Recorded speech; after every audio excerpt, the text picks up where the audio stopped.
Best man, married September 28th. Can't go. Bullied him into twerking. Twerk till it hurts. No, you're getting like a quick twerk.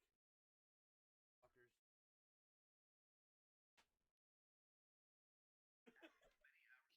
Fuck y'all. Jesus, Kingpin said.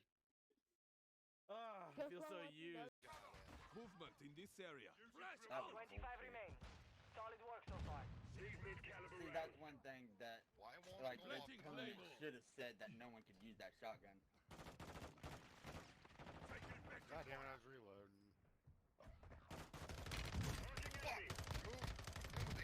You're losing round. Oh, there's one behind you. Yeah, I know. By the little building. Oh my god, yes! Fuck no!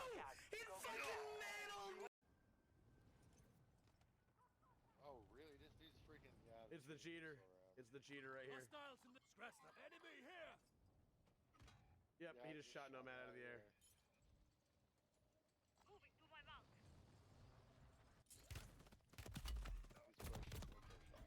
Dude, you're a fucking cheating piece of shit and you know it. Hostile here.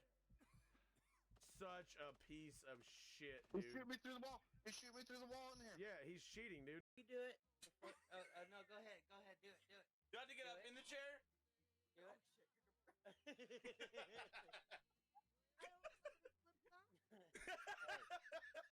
Okay. You always want to start with a very, very arched back. So Booty up. hold your knees and bend over and spread your legs like you're gonna get fucked in the ass. Back. Buddy, once you pick up a shotgun and stop spraying your whole life, my god, you're probably a mistake. Your parents don't love you, bro. Get over it. I'll be back with you.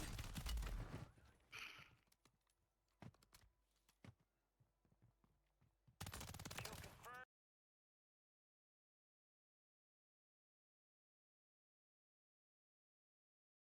And we located the rest of them.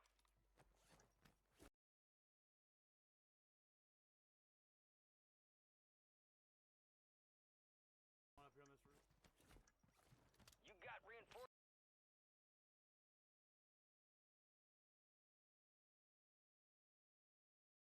inbound.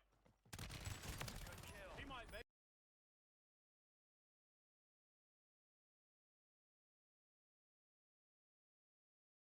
Get out of Marking my the rest of fucking that lobby. squad on your attack map. Let's go. Get hunting.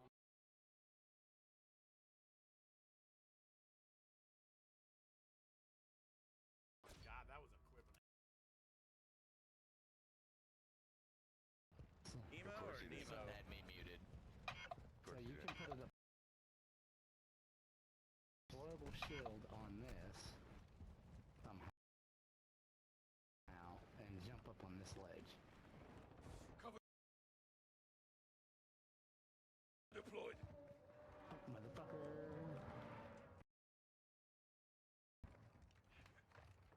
Which ledge are you on?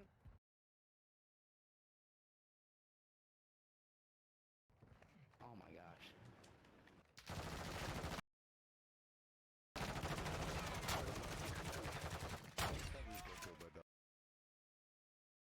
Ooh, he's on top of the... Molotov out. Got you. I bet he's in the water. Yeah. Give it.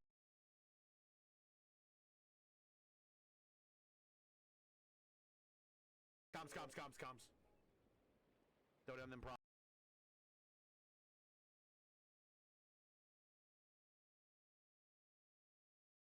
Sees, bro. There he is. Yeah!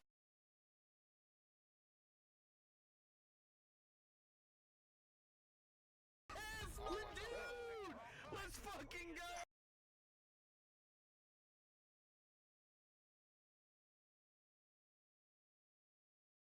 Oh!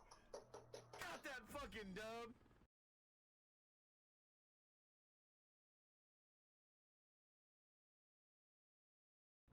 Let's go! Hell yeah, Carrie.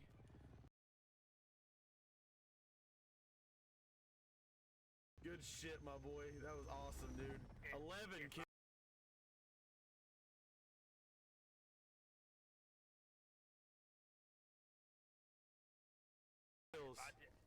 This ain't not just lay behind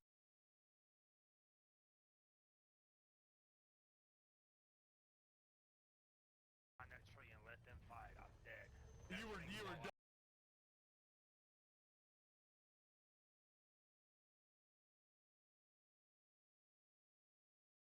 Dude, yeah, that tree was all.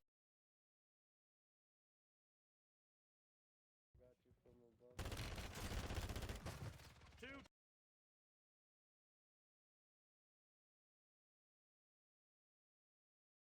I got one down.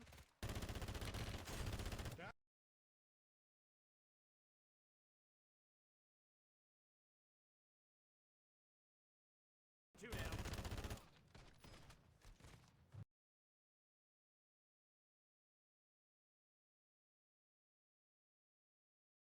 Hey, he's up, he's up. I got sniped right now.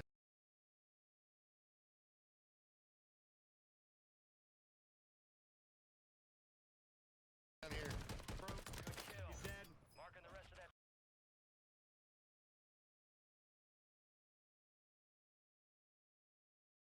Squad on your tac map. Get hunting.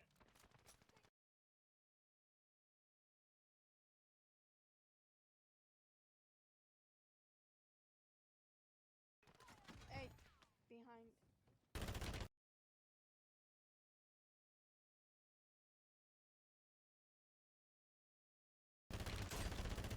Fuck you, garbage.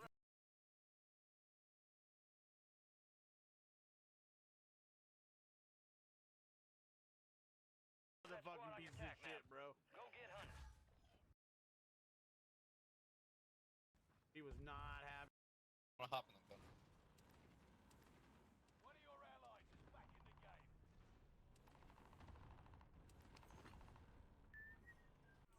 Yo, yo, yo, yo, what's going on, dudes? Goodness. Oh, Chandler just said gay a bunch. I got you. I just realized I had my shit pulled up here. Anyway. Now, I jumped on tonight. Had no plans of streaming. Did not ever plan to stream at 10 p.m. on a fucking Monday night when I'm already sick. But the Tucker Carlson, Vladimir Putin interview is out. It's available to see, to view, and I wanted to watch it on a special episode of the Homegrown Show. So we're going to check it out, see what it's all about, see why Hillary Clinton's already fucking bashing him, why the European Union is already sanctioning Tucker Carlson, why he is on a fucking enemy of the state website from Ukraine over this interview. I want to see what happened, and I feel like everybody should have an informed point of view to make an opinion on anything. So, let's make an opinion. You know what I'm saying? I'm going to shut the music off and hop right into it, honestly, because it's 2 hours long, and I'd really like to be off by about midnight. So, let's see here. Screen share. Here it is. Hopefully it's loud enough that you guys can hear it, and then we don't have to fuck with our audio. The following is an interview with the president of Russia, Vladimir Putin, shot February 6, 2024 at about 7 p.m. in the building behind us, which is, of course, the Kremlin. The interview, as you will see if you watch it, is primarily about the war in progress, the war in Ukraine. This is how you started, Chandler. That kind of attitude is why it doesn't fucking happen. 100%. How it might end. I'm going to pause right now and say this right here, Chandler. Look, that's where you're fucking wrong, my friend. This right here, exactly what you said. Politics don't matter. No one's ever going to band together and stand up to the government anyways. I don't care what country you're from. I don't care where in the world you are, what side you stand on. It doesn't fucking matter. That right there, that exact comment is why nothing ever changes. Is why they keep fucking stepping on us and keeping us fucking down. I'm going to go back to this video. One note before you watch.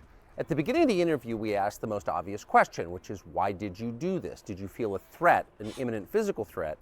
And that's your justification. And the answer we got shocked us. Putin went on for a very long time, probably half an hour, about the history of Russia going back to the 8th century. And honestly, we thought this was a filibustering technique and found it annoying and interrupted him several times. And he responded he was annoyed by the interruption. But we concluded in the end, for what it's worth, that it was not a filibustering technique. There was no time limit on the interview. We ended it after more than 2 hours. Instead, what you're about to see seemed to us sincere, whether you agree with it or not. Vladimir Putin believes that Russia has a historic claim to parts of Western Ukraine. So our opinion would be to view it in that light, as a sincere expression of what he thinks. And with that, here it is. Mr. President, thank you. On February 22nd, 2022, you addressed your country in a nationwide address when the conflict in Ukraine started. And you said that you were acting because you had come to the conclusion that the United States, through NATO, might initiate a, quote, surprise attack on our country. And to American ears, that sounds paranoid. Tell us why you believe the United States might strike Russia out of the blue. How did you conclude that? It's not that America, the United States, was going to launch a surprise strike on Russia. I didn't say that. Are we having a talk show or a serious conversation? Here's the quote. Thank you. It's a formidable serious talk. Because your basic education is in history, as far as I understand. Yes. So if you don't mind, I will take only 30 seconds or 1 minute to give you a short reference to history for giving you a little historical background. Please. Let's look where our relationship with Ukraine started from. Where did Ukraine come from? The Russian state started gathering itself as a centralized statehood, and it is considered to be the year of the establishment of the Russian state in 862, when the townspeople of Novgorod invited a Varangian prince, Rurik, from Scandinavia to reign. In 1862, Russia celebrated the 1000th anniversary of its statehood. And in Novgorod, there is a memorial dedicated to the 1000th anniversary of the country. In 882, Rurik's successor, Prince Oleg, who was actually playing the role of regent at Rurik's younger son, because Rurik had died by that time, came to Kiev.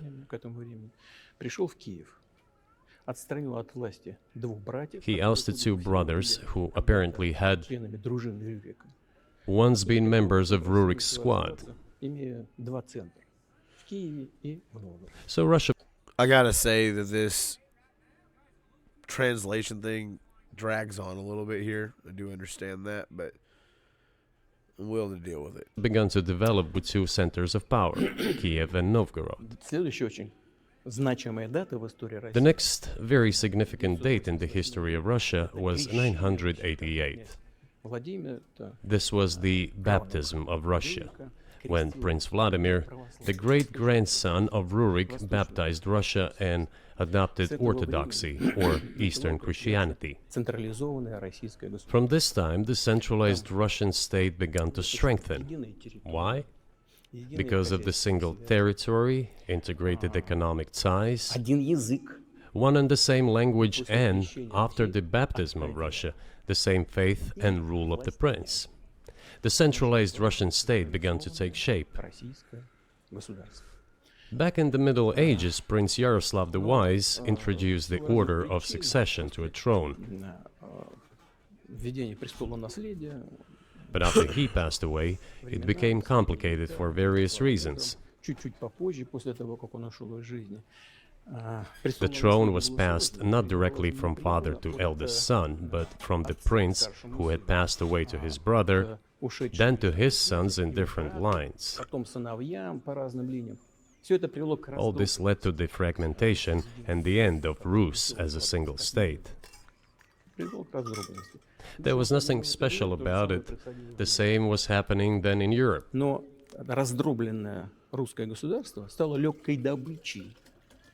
But the fragmented Russian state became an easy prey to the empire created earlier by Genghis Khan. His successors, namely Batu Khan, came to Rus, plundered and ruined nearly all the cities. The southern part, including Kiev, by the way, and some other cities, simply lost independence, while northern cities preserved some of their sovereignty. They had to pay tribute to the horde, but they managed to preserve some part of their sovereignty. And then a unified Russian state began to take shape with its center in Moscow. The southern part of Russian lands, including Kiev, began to gradually gravitate towards another magnet, the center that was emerging in Europe. This was the Grand Duchy of Lithuania. It was even called the Lithuanian-Russian Duchy, because Russians were a significant part of this population. They spoke the old Russian language and were Orthodox. But then there was a unification, the union of the Grand Duchy of Lithuania and the Kingdom of Poland. A few years later, another union was signed, but this time already in the religious sphere. Some of the Orthodox priests became subordinate to the Pope. Thus, these lands became part of the Polish-Lithuanian state.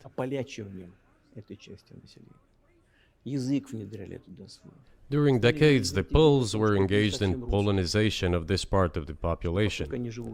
They introduced their language there, tried to entrench the idea that this population was not exactly Russians, that because they lived on the fringe, they were Ukrainians. Originally, the word Ukrainian meant that a person was living on the outskirts of the state, along the fringes, or was engaged in a border patrol service. It didn't mean any particular ethnic group. So the Poles were trying to, in every possible way, to colonize this part of the Russian lands, and actually treated it rather harshly, not to say cruelly. All that led to the fact that this part of the Russian lands began to struggle for their rights. They wrote letters to Warsaw demanding that their rights be observed and people be commissioned here, including to Kiev. I beg your pardon, can you tell us what period, I'm losing track of where in history we are, the Polish oppression of Ukraine? It was in the 13th century.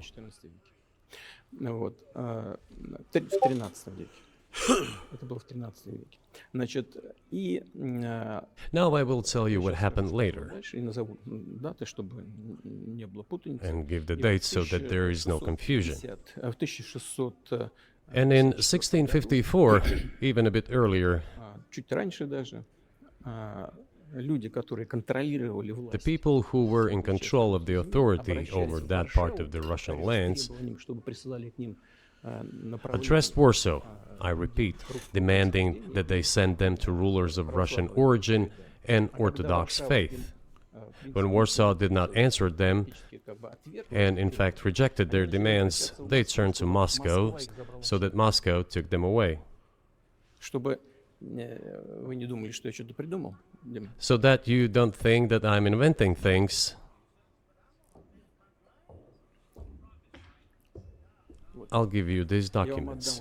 Well, it doesn't sound like you're inventing it. I'm not sure why it's relevant to what happened 2 years ago. But still, these are documents from the archives, copies. Here are the letters from Bogdan Khmelnytsky, the man who then controlled the power in this part of the Russian lands that is now called Ukraine. He wrote to Warsaw demanding that their rights be upheld. And after being refused, he began to write letters to Moscow, asking to take them under the strong hand of the Moscow Tsar. There are copies of these documents. I will leave them for your good memory. There is a translation into Russian. You can translate it into English later. Russia would not agree to admit them straight away, assuming that the war with Poland would start. Nevertheless, in 1654, the Pan-Russian Assembly of top clergy and landowners, headed by the Tsar, which was the representative body of the power of the old Russian state, decided to include a part of the old Russian lands in. So, like Tucker Carlson says in the first, 30 seconds of this interview, the first 30 minutes here or so is Vladimir Putin just kind of explaining a history of, I guess, what's led to the events of today. So, if you just joined in, that's where we're at right now. To Moscow Kingdom. As expected, the war with Poland began. It lasted 13 years, and then in 1654, a truce was concluded. And 32 years later, I think, a peace treaty with Poland, which they called Eternal Peace, was signed. And these lands, the whole left bank of Dnieper, including Kiev, went to Russia. And the whole right bank of Dnieper remained in Poland. Under the rule of Catherine the Great, Russia reclaimed all of its historical lands, including in the south and west. This all lasted until the revolution. Before World War I, Austrian General Staff relied on the ideas of Ukrainianization and started actively promoting the ideas of Ukraine and the Ukrainianization.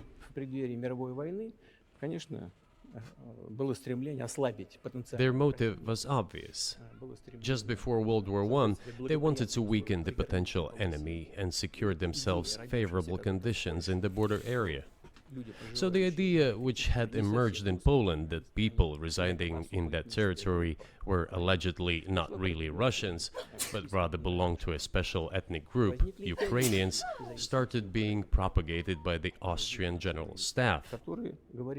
As far back as the 19th century, the American in me is looking at this and going, man, this sounds like some excuses, you know what I'm saying? Just say. Theorists calling for Ukrainian independence appeared. All those, however, claimed that Ukraine should have a very good relationship with Russia. They insisted on that. After the 1917 revolution,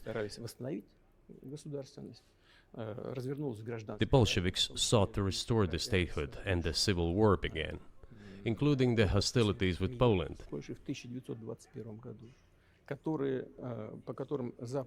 1921, peace with Poland was proclaimed, and under that treaty, the right bank of Dnieper River once again was given back to Poland. In 1939, after Poland cooperated with Hitler, it did collaborate with Hitler, you know? Hitler offered Poland peace and a treaty of friendship. An alliance demanding in return that Poland give back to Germany the so-called Danzig corridor, which connected the bulk of Germany with East Prussia and Königsberg.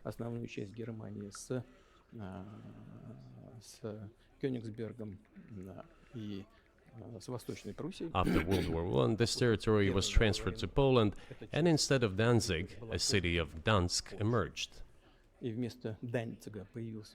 Hitler asked them to give it amicably, but they refused.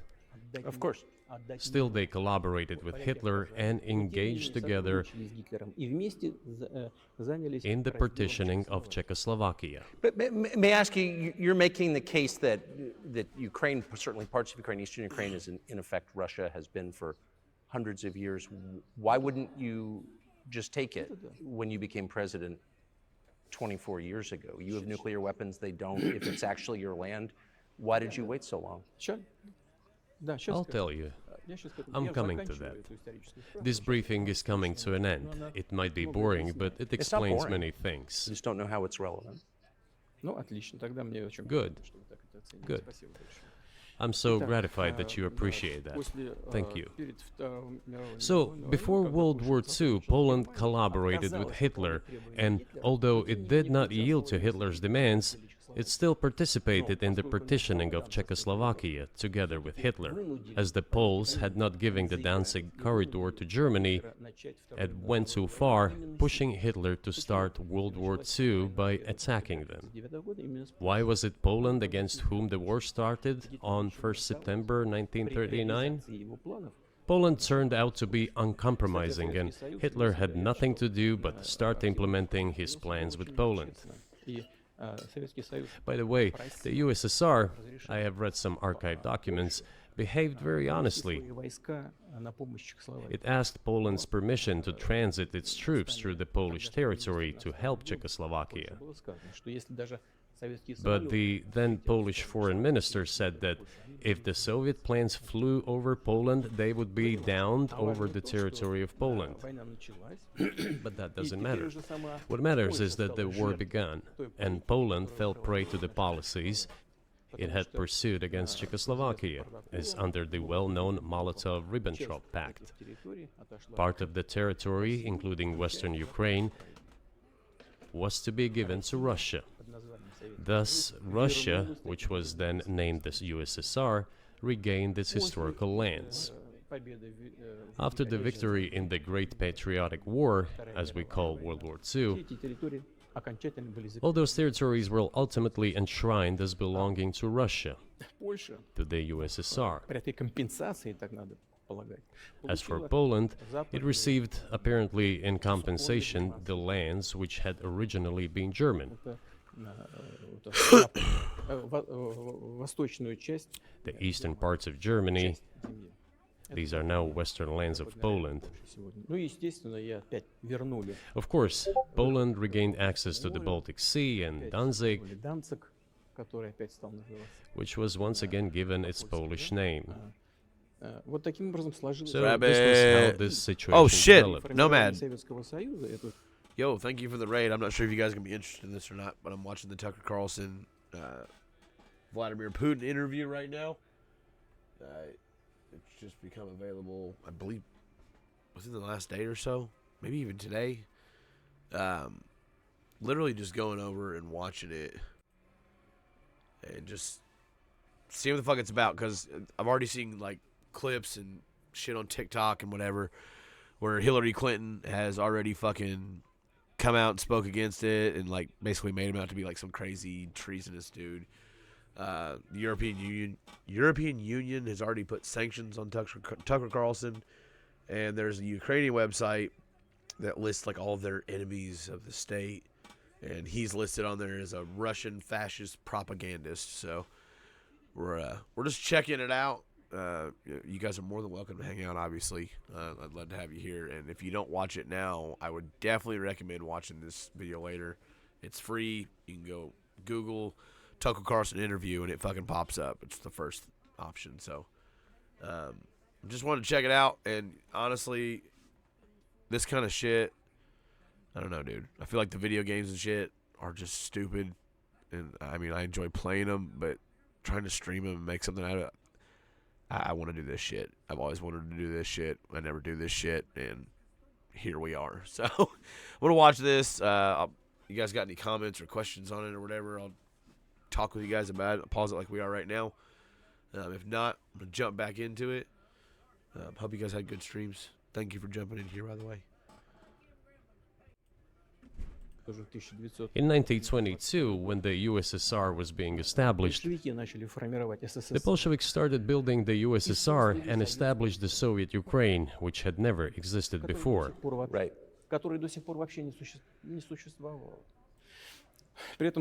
Stalin insisted that those republics be included in the USSR as autonomous entities.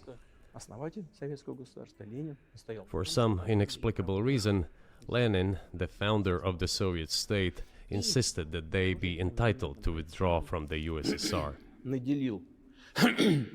And again, for some unknown reasons, he transferred to that newly established Soviet Republic of Ukraine some of the lands together with people living there, even though those lands had never been called Ukraine, and yet they were made part of that Soviet Republic of Ukraine. Those lands included the Black Sea region, which was received under Catherine the Great, and which had no historical connection with Ukraine whatsoever. Even if we go as far back as 1654, when these lands returned to Russian Empire, that territory was the size of 3 to 4 regions of modern Ukraine, with no Black Sea region. That was completely out of the question. In 1654. Exactly. You obviously have encyclopedic knowledge of this region, but why didn't you make this case for the first 22 years as president that Ukraine wasn't a real country? Да. Итак, значит, советская Украина получила. The Soviet Union was given a great deal of territory that had never belonged to it, including the Black Sea region. At some point, when Russia received them as an outcome of the Russo-Turkish Wars, they were called New Russia or Novorossiya. But that does not matter. Rabbit said, should Hillbilly make an OnlyFans, yes or no? That's the poll that Rabbit just suggested in my stream. Nomad is making me LMFAO. Nomad said poll time.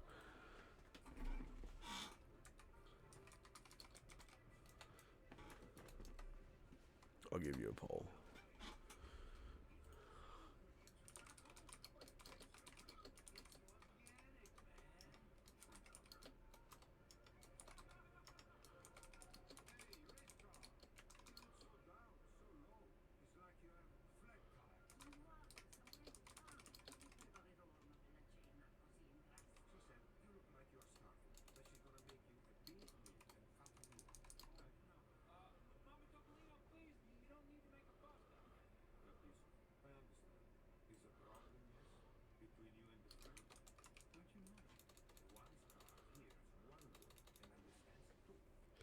All right. There's your fucking poll. If I make an OnlyFans, it would just be fucking... it would literally just be fucking nothing but Alex Jones level conspiracy theory crazy shit. And people would pay for it and not realize. Chandler made a comment earlier when I first started the stream, and he said, if you guys missed it, he said, this is one stream I won't be tuning in for. Politics don't matter. No one's ever going to band together and stand up to the government anyway. And I told him that pretty much it doesn't matter where you're from. I don't care what country, what state, what city, what you're left, you're right, you're liberal, you're conservative. I don't fucking care. That idea right there, that idea that no one's ever going to band together, that thought line is why no one ever fucking does it, y'all. Like, that's it. That's why nobody fucking stands up to the bullshit that we're getting stepped on every day with. Like, you guys are fucking, I'm gonna lose it. Rabbit said you love us. There's fucking ads.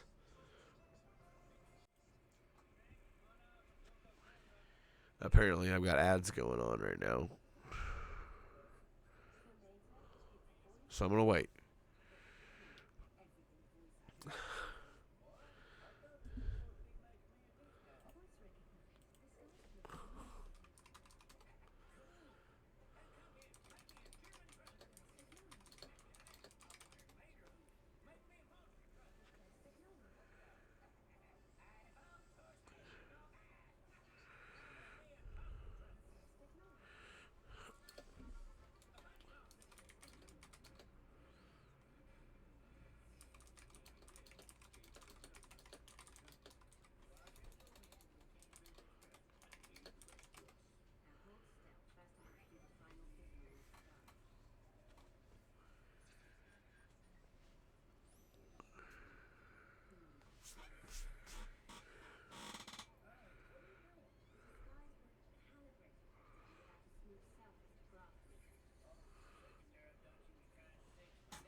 All right, looks like we're getting back from the ad breaks, maybe. Looks like I got one that's still on ads right now. This is exactly why I have my stream pulled up, just in case this kind of shit happens. Yeah, Rabbit, I've got hours of shit to talk about, but I'm always down for new shit. I'm in the HGS General Voice chat right now. If anybody wants to join me, I can screen share this, or if you're watching the stream, whatever. I would definitely take some input here, too, because this is... I don't know, I feel like this could be something... Right now, the first part of this has been like this... Vladimir Putin's got to get this side out for some reason, whatever. It seems like he's coming to a relevant point at some point in the near future here, but we have yet to get there. So I'm going to jump back over now that we're not on this before I go back to my rant, you know. What matters is that Lenin, the founder of the Soviet state, established Ukraine that way. For decades, the Ukrainian Soviet Republic developed as part of the USSR. And for unknown reasons, again, the Bolsheviks were engaged in Ukrainianization. It was not merely because the Soviet leadership was composed to... By the way, if you guys are typing in chat or something, I will respond to you guys. Just so you know. A great extent of those originating from Ukraine. Rather, it was explained by the general policy of indigenization pursued by the Soviet Union. Same things were done in other Soviet republics. This involved promoting national languages and national cultures, which is not bad in principle. That is how the Soviet Ukraine was created. After the World War II, Ukraine received, in addition to the lands that had belonged to Poland before the war, part of the lands that had previously belonged to Hungary and Romania. So Romania and Hungary had some of their lands taken away and given to the Soviet Ukraine, and they still remain part of Ukraine. So in this sense, we have every reason to affirm that... What's going on, Soul? Just watching the new Tucker Vladimir Putin interview. I feel like it was worth watching just to catch Russia's side of things, if you will. I don't know. I feel like to have an informed decision, you need to be able to know both sides of the story, or, you know, whatever. So I figured it was worth a watch. But I feel like this might be the kick in the pants towards my conspiracy theory shit. 7-1. 7 minus 1? 6? Wait, I'm lost. What the hell's going on? What? Yeah, same, bro. Well, there you go. That's what I'm saying. Hey, thank you for following. Hittori Freeman. Okay, Hittori, what's going on, man? The poll. Oh, yeah. 8-1, actually. Looks like 8-1. 9-1. There's a lot of votes. Brooke Dubs. Hey, thank you. Yeah, yesterday was my 2-year affiliate anniversary. I was just as surprised as everybody else because I completely forgot that's what it was. To be completely honest, I totally blanked out and completely forgot the date. But yeah. Thank you very much. Listen, I'm telling you, if I make an OnlyFans, it's just the only thing it's going to have in it is a bunch of Alex Jones level conspiracy theory shit. And people are going to be so disappointed. I'll have the worst OnlyFans on OnlyFans. Well deserved congratulations. Thanks, man. Like I said, it's been 2 years. 3 years of streaming, 2 years affiliate. And I've always threatened to do this kind of shit right here that I'm doing right now, just political whatever. I just thought it was what really drew me to it. I've said it a couple times if you guys missed it earlier, is that you've already had Hillary Clinton speak out against it in an interview. You've already had the European Union sanction Tucker Carlson over it. And he ended up on an enemy of the state of Ukraine website, which some far out motherfuckers like Alex Jones level shit, they're calling, a kill list. And it might be, but I don't see anything that actually backs that up that's available on like mainstream everything. So, but he's definitely on the website. I went and checked it out myself. Let's see. Oh, these are just my stream bot. My stream elements bot. Okay. Dude, yeah. So that's all I'm really doing. I didn't plan on streaming tonight, but I saw that it was available, and like I said, I got sucked into it, and here we are. Like I said before, I do not mind to interact with chat at all. Love you guys being in here. I appreciate you guys being in here. Thank you for the raids and all the love. We'll talk about this fucking OnlyFans thing at a later date. But, yeah, I just wanted to check this thing out. So, I hope you guys, if nothing else, are gaining some information. I don't know how entertaining this actually is. I don't plan on doing this shit very often. I feel like this is kind of a once-in-a-lifetime thing to view, and feels like one of those things that they might like make hard to find very shortly. So, while it's available, I'm going to go ahead and play it. That Ukraine is an artificial state that was shaped at Stalin's will. Do you believe Hungary has a right to take its land? He's given like a history of Russia and Ukraine and how it led to what's going on today, by the way. That's the Cliff's Notes of this. You like history shit? I love it, dude. Back from Ukraine, and that Hell other yeah. nations have a right to go back to their 1654 Not the border. only site you'll be checking out. Oh my god. Ну, я не знаю, как границам. I'm not sure whether they should go back to the 1654 borders. Все считают, что But given Stalin's time, so-called Stalin's regime, which as many claim saw numerous violations of human rights and violations of the rights of other states, то в этом смысле, конечно, вполне можно, ну, если не говорить о том, что они имеют на это право. one may say that they could claim back those lands of theirs while having no right to do that. It is at least understandable. Have you told Viktor Orban that he can have part of Ukraine? Никогда не говорил. Never. I have never told him, not a single time. У нас с ним даже на этот счет не было никаких разговоров. Но мне достоверно We have not even appreciate had you any jumping in this story, conversation by on the way. that, but I actually know for sure that Hungarians who live there Они, конечно, хотят вернуться на свою историю. wanted to get back to their historical land. Интересную историю, отвлекусь. Moreover, I would like to share a very interesting story with you. Значит, где-то в начале I digress, it's a personal one. из, Somewhere in the early 80s, I went on a road trip in a car from then Leningrad across the Soviet Union through Kiev. Made a stop in Kiev. Damn y'all on that OnlyFans poll. So this is really... Yeah, no, this happened at the Kremlin. Like, this happened. Let's see, we're at like the 21-minute mark. Like, if you look... Happening, and most pressingly, how it might end. Like, he is at the Kremlin in the beginning of this interview. Like, that's where this all took place. I went on a road trip in a car from then Leningrad across the Soviet Union through Kiev. Made a stop in Kiev and then went to western Ukraine. I went to the town of Beregovoye, and all the names of towns and villages there were in Russian and in the language. So that right there, that name of that town, I just want to point out, that's the first town I know the name of in Ukraine. Like, that's how interested in the shit I've actually been. It just pulled me in a little further.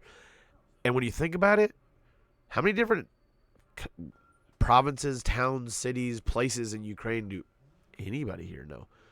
Especially all the people that put the Ukraine flag over their Facebook pictures and all that shit. You know what I mean? How many of those people actually know anything about Ukraine? I am too. I'm extremely surprised. Which I did not understand. In Hungarian, in Russian, and in Hungarian. Not in Ukrainian, in Russian, and in Hungarian. I was driving through some kind of village, and there were men sitting next to the houses, and they were wearing black three-piece suits and black cylinder hats. I asked, are they some kind of entertainers? I was told, no, they were not entertainers, they're Hungarians. I said, what are they doing here? What do you mean? This is their land, they live here. This was during the Soviet time in the 1980s. They preserved the Hungarian language, Hungarian names, and all their national costumes. They are Hungarians and they feel themselves to be Hungarians. And of course, when now there is an infringement. Well, that is, and there's a lot of that, though. I think many nations, they're upset about Transylvania as well, as you obviously know. But many nations feel frustrated by the redrawn borders of the wars of the 20th century and wars going back 1,000 years, the ones that you mentioned. But the fact is that you didn't make this case in public until 2 years ago, February. And in the case that you made, which I read today, you explain at great length that you felt a physical threat from the West in NATO, including potentially a nuclear threat, and that's what got you to move. Is that a fair? To be fair, at the end of World War II, if you're not familiar, NATO wasn't supposed to move a mile east towards Russia. As of today's date, they've moved thousands of miles. They have that is fact. Like, there's no arguing that. That's not just some made up right-wing conspiracy theory, blah blah blah. That's just fact. Since World War II, NATO has moved closer to Russia. They were not supposed to at all. That's not an opinion. That's just what happened. So everybody is clear there. Fair characterization of what you said?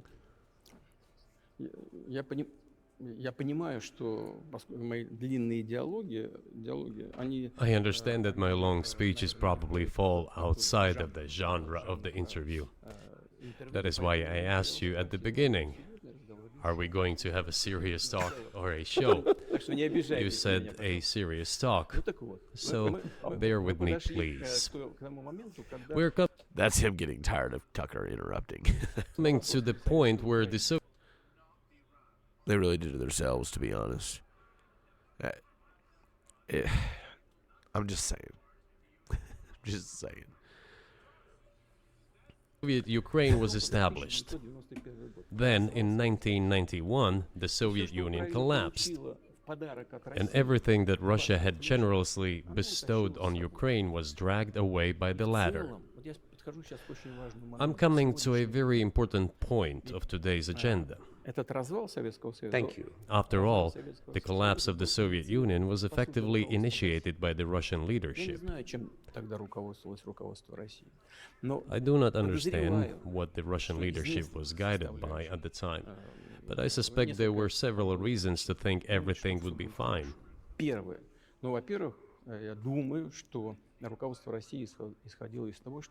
First, I think that then Russian leadership believed that the fundamentals of the relationship between Russia and Ukraine were, in fact, a common language. More than 90% of the population there spoke Russian. Family ties, every third person. Hey, you have a good night too, sir. Like I said, I'm helping wrap this up a little after midnight, so I appreciate you dropping in, Soul. There had some kind of family or friendship ties, common culture, common history, finally, common faith, coexistence with a single state for centuries, and deeply interconnected economies. All of these were so fundamental. All these elements together make our good relationships inevitable. The second point is a very important one. I want you, as an American citizen, and your viewers to hear about this as well. The former Russian leadership assumed that the Soviet Union had ceased to exist, and therefore there were no longer any ideological dividing lines. Russia even agreed voluntarily and proactively to the collapse of the Soviet Union, and believed that this would be understood by the so-called civilized West as an invitation for cooperation and association. That is what Russia was. You can hear a little bit of hatefulness in his voice on this. Like, you might not understand Russian, but you can definitely feel that, right? Like, am I the only one? Was expecting, both from the United States and the so-called collective West as a whole. A little frustration, I guess would be the word I'm looking for. There were smart people, including in Germany. Egon Bahr, a major politician of the Social Democratic Party, who insisted in his personal conversations with the Soviet leadership on the brink of the collapse of the Soviet Union that a new security system should be established in Europe. Help should be given to unify Germany, but a new system should be also established to include the United States, Canada, Russia, and other Central European countries. Yes. But NATO needs not to expand. That's what he said. This is what I was just talking about. If NATO expands, everything would be just the same as during the Cold War, only closer to Russia's borders. That's all. He was a wise old man, but no one listened to him. In fact, he got angry once. If, he said, you don't listen to me, I'm never setting my foot in Moscow once again. Everything happened just as he had said. Well, of course, it did come true, and you've mentioned this many times. I think it's a fair point, and many in America thought that relations between Russia and the United States would be fine with the collapse of the Soviet Union and the end of the Cold War, that the opposite happened. But you've never explained why you think that happened, except to say that the West fears a strong Russia, but we have a strong China the West does not seem very afraid of. What about Russia, do you think, convinced policymakers they had to take it down. Запад боится сильного Китая больше, чем сильной России. The West is afraid of strong China more than it fears a strong Russia, because Russia has 150 million people and China has 1.5 billion population, and its economy is growing by leaps and bounds, or 5% a year. It used to be even more. But that's enough for China. As Bismarck once put it, potentials are the most important. China's potential is enormous. It is the biggest economy in the world today in terms of purchasing power parity and the size of the economy. It has already overtaken the United States quite a long time ago, and it is growing at a rapid clip. Let's not talk about who is afraid of whom. Let's not reason in such terms. And let's get into the fact that after 1991, when Russia expected that it would be welcomed into the brotherly family of civilized nations, nothing like this happened. You tricked us. I don't mean you personally when I say you. Of course, I'm talking about the United States. The promise was that NATO would not expand eastward, but this is exactly what I was just talking about. Like the end of World War II. The end of the Cold War, really. They agreed that NATO wouldn't push any further east. That this is what he's talking about. And this is legit. Like it's not an opinion. You know what I'm saying? There's a lot of people that argue that no, that's just what you think. Like, no, that's what happened, man. Like you can Google it, you can Wikipedia it, you can DuckDuckGo it, whatever the fuck the thing is, the other alternative to Google. Look it up. Do your own research. It happened 5 times. There were 5 waves of expansion. We tolerated all that. We were trying to persuade them. We were saying, please don't. We are as bourgeois now as you are. We are market economy and there is no communist party power. Let's negotiate.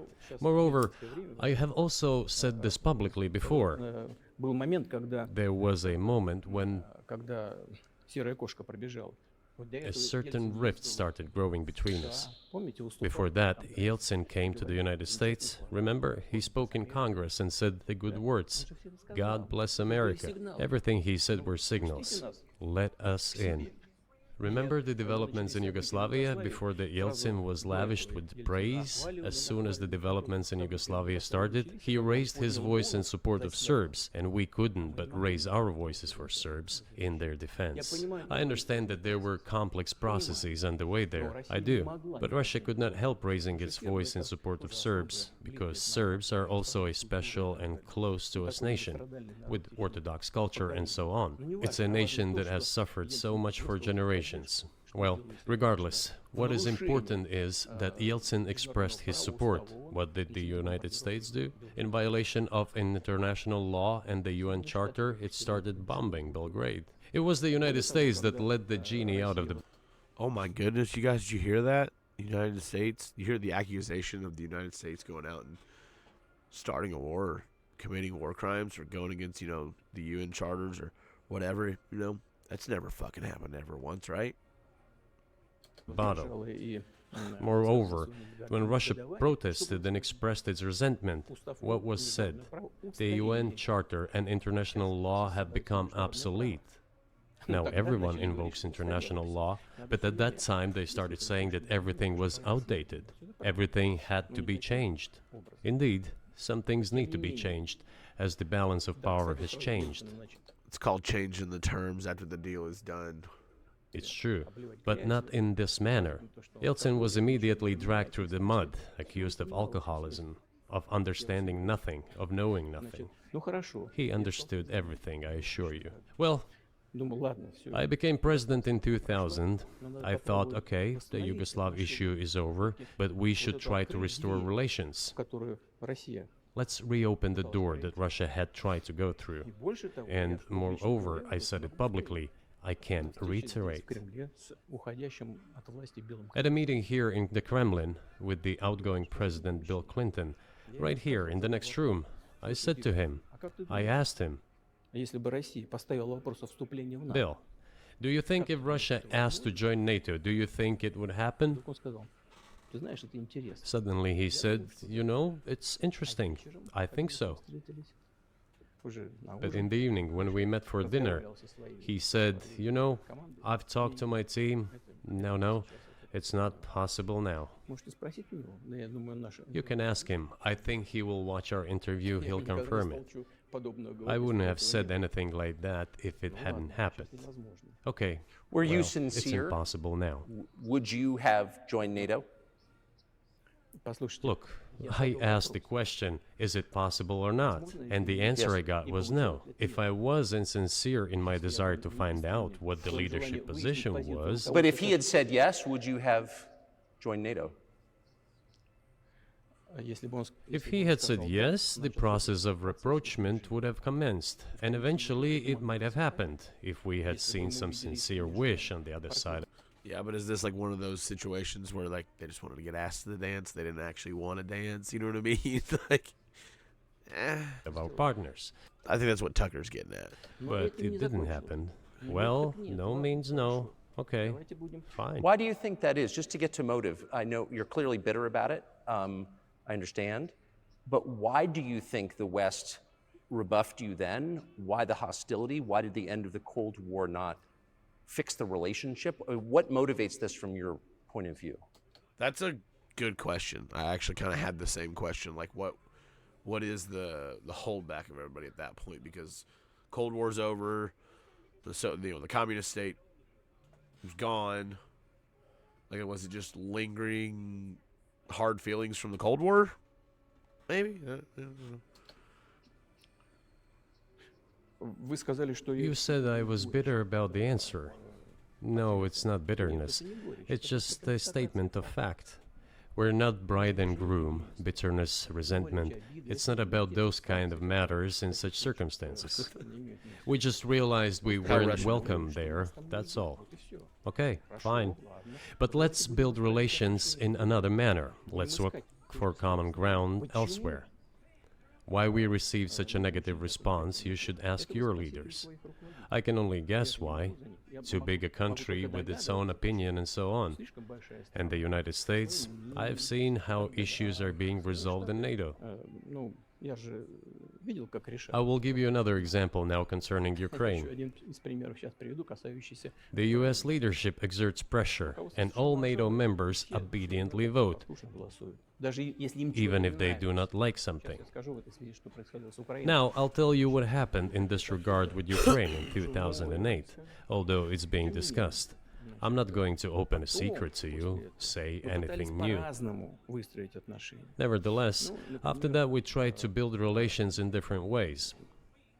События For example, the events in the Middle East, in Iraq. мы We очень were building relations with the United States in a very soft, prudent, cautious manner. I repeatedly raised the issue that the United States should not support separatism or terrorism in the North на Caucasus, Северном Кавказе. Но все равно продолжали это делать. but they continued to do it anyway. Политическое And political He's talking about us funding and arming terrorist groups, you know, in the Middle East, and that definitely happened. It's still happening to this day. Anyway, I really hope they get into Biden here after a while. support, information support, financial support, even military support came from the United States and its satellites for terrorist groups in the Caucasus. I once raised this issue with my colleague, also the President of the United States.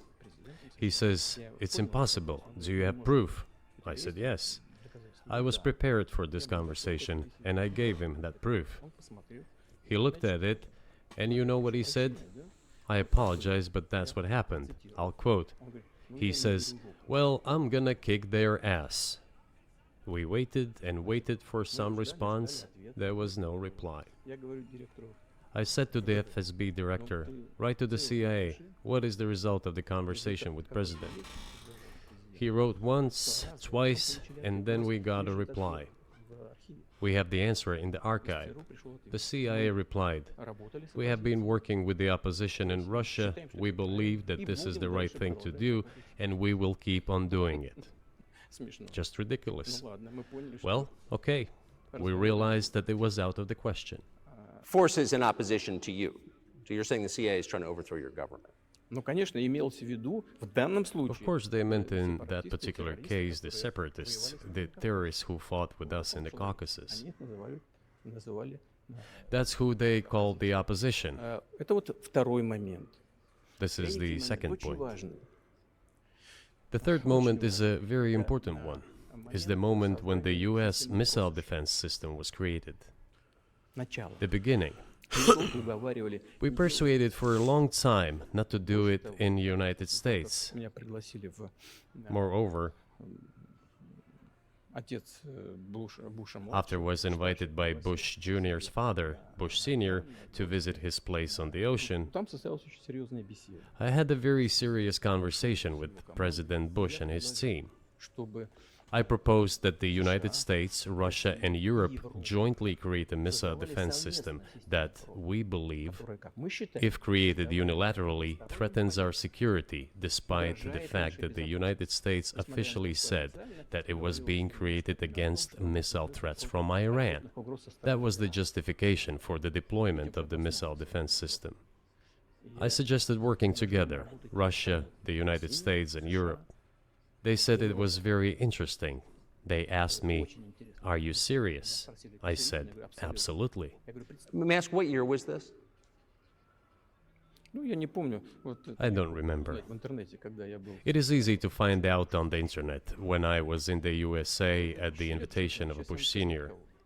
It is even easier to learn from someone I'm going to tell you about. Мне сказали, это очень интересно. I was told it was very interesting. I said, just imagine if we could tackle such a global strategic security challenge together. The world will change. We'll probably have disputes, probably economic and even political ones, but we could drastically change the situation in the world. He says yes, and asks, "Are you serious?" I said, "Of course. We need to think about it," I'm told. Вот в этот кабинет. I said, "Go ahead, please." Then Secretary of Defense Gates, former director of CIA, and Secretary of State Rice came in here, in this cabinet, right here at this table. They sat on this table. Me, the foreign minister, the Russian defense minister on that side. They said to me, "Yes, we have thought about it. We agree." I said, "Thank God, great, but with some exceptions." So twice you've described U.S. presidents making decisions and then being undercut by their agency heads. So it sounds like you're describing a system that's not run by the people who were elected, in your telling. Именно так. That's right. Yeah, he's saying that our commander-in-chief, our president, doesn't run shit. It's the head of the agencies. It's the CIA, the FBI, the DEA, the ATF, the alphabet agencies. That's the ones that are fucking doing this.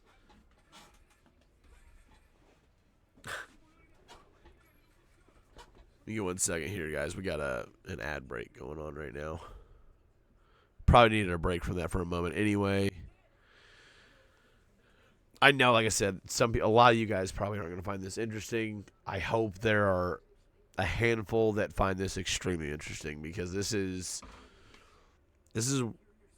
news on a national level, man.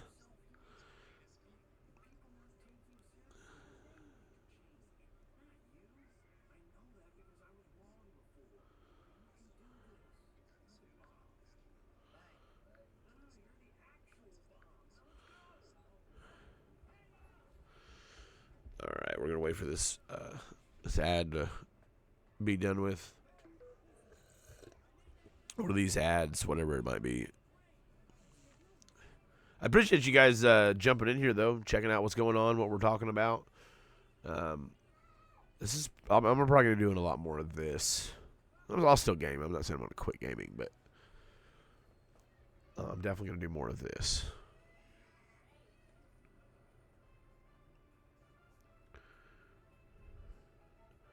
Trying to watch this. Looks like we're back on both of these here. Okay. All right, guys. Sorry about the ad break there. We'll jump right back into it. That's right. In the end, they just told us to get lost. He was just talking about how basically the president of the United States does not run our government. It's the leaders of the different agencies, your FBI, your CIA, that kind of thing. They make the decisions, and not the commander-in-chief. Thought that was an interesting point he made there. I'm not going to tell you the details because I think it's incorrect. After all, it was confidential conversation. But our proposal was declined. That's a fact. It was right then when I said, look, but then we will be forced to take countermeasures. We will create such strike systems that will certainly overcome missile defense systems. The answer was, we are not doing this against you, and you do what you want, assuming that it is not against us, not against the United States. I said, okay. Very well. That's the way it went. And we created hypersonic systems with intercontinental range, and we continue to develop them. We are now ahead of everyone, the United States and the other countries, in terms of the development of hypersonic strike systems, and we are improving them. Is this just like the dick measuring contest portion of the fucking interview? Jesus Christ. Give me 1 second, guys. I'm going to call.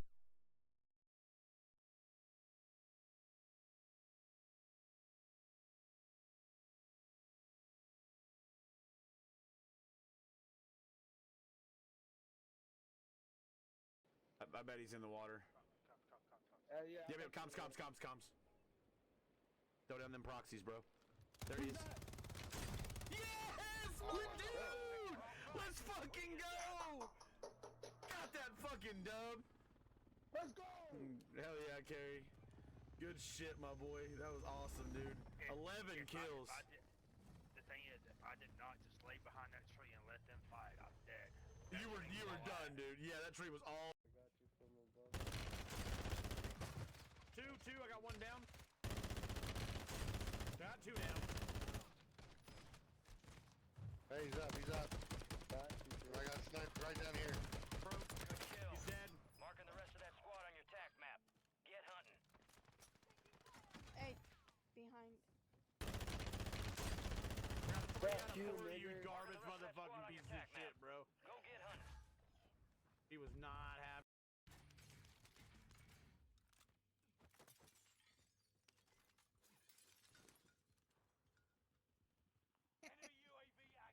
I hope you fucking die in a fire.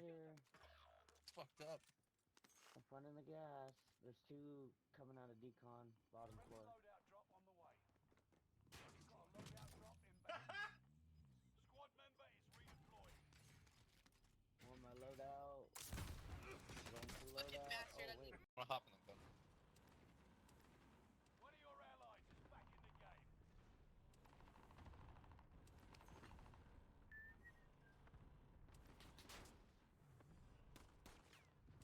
Enemy UAV active. Other one for the right.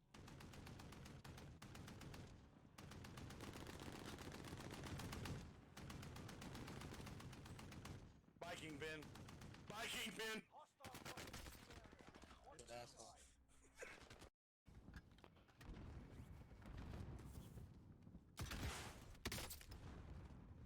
I didn't think I'd break my legs from that high up.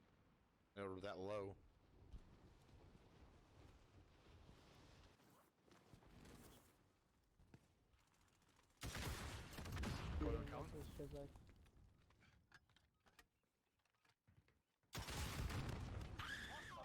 You know, I sometimes make myself like reloading. Oh my god.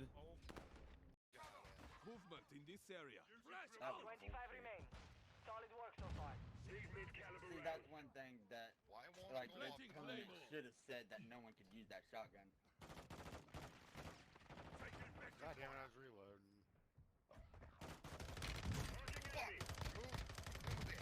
You're losing round. Oh, here's one behind you. Yeah, I know. By the little building. Oh my god, yes! Get in your dog tag. Go get that. Oh, really? This dude's freaking. Yeah. It's the cheater. It's the cheater right here. Hostiles in the scratch them. Enemy here. Yep, he just shot Nomad out of the air. Moving to my mark.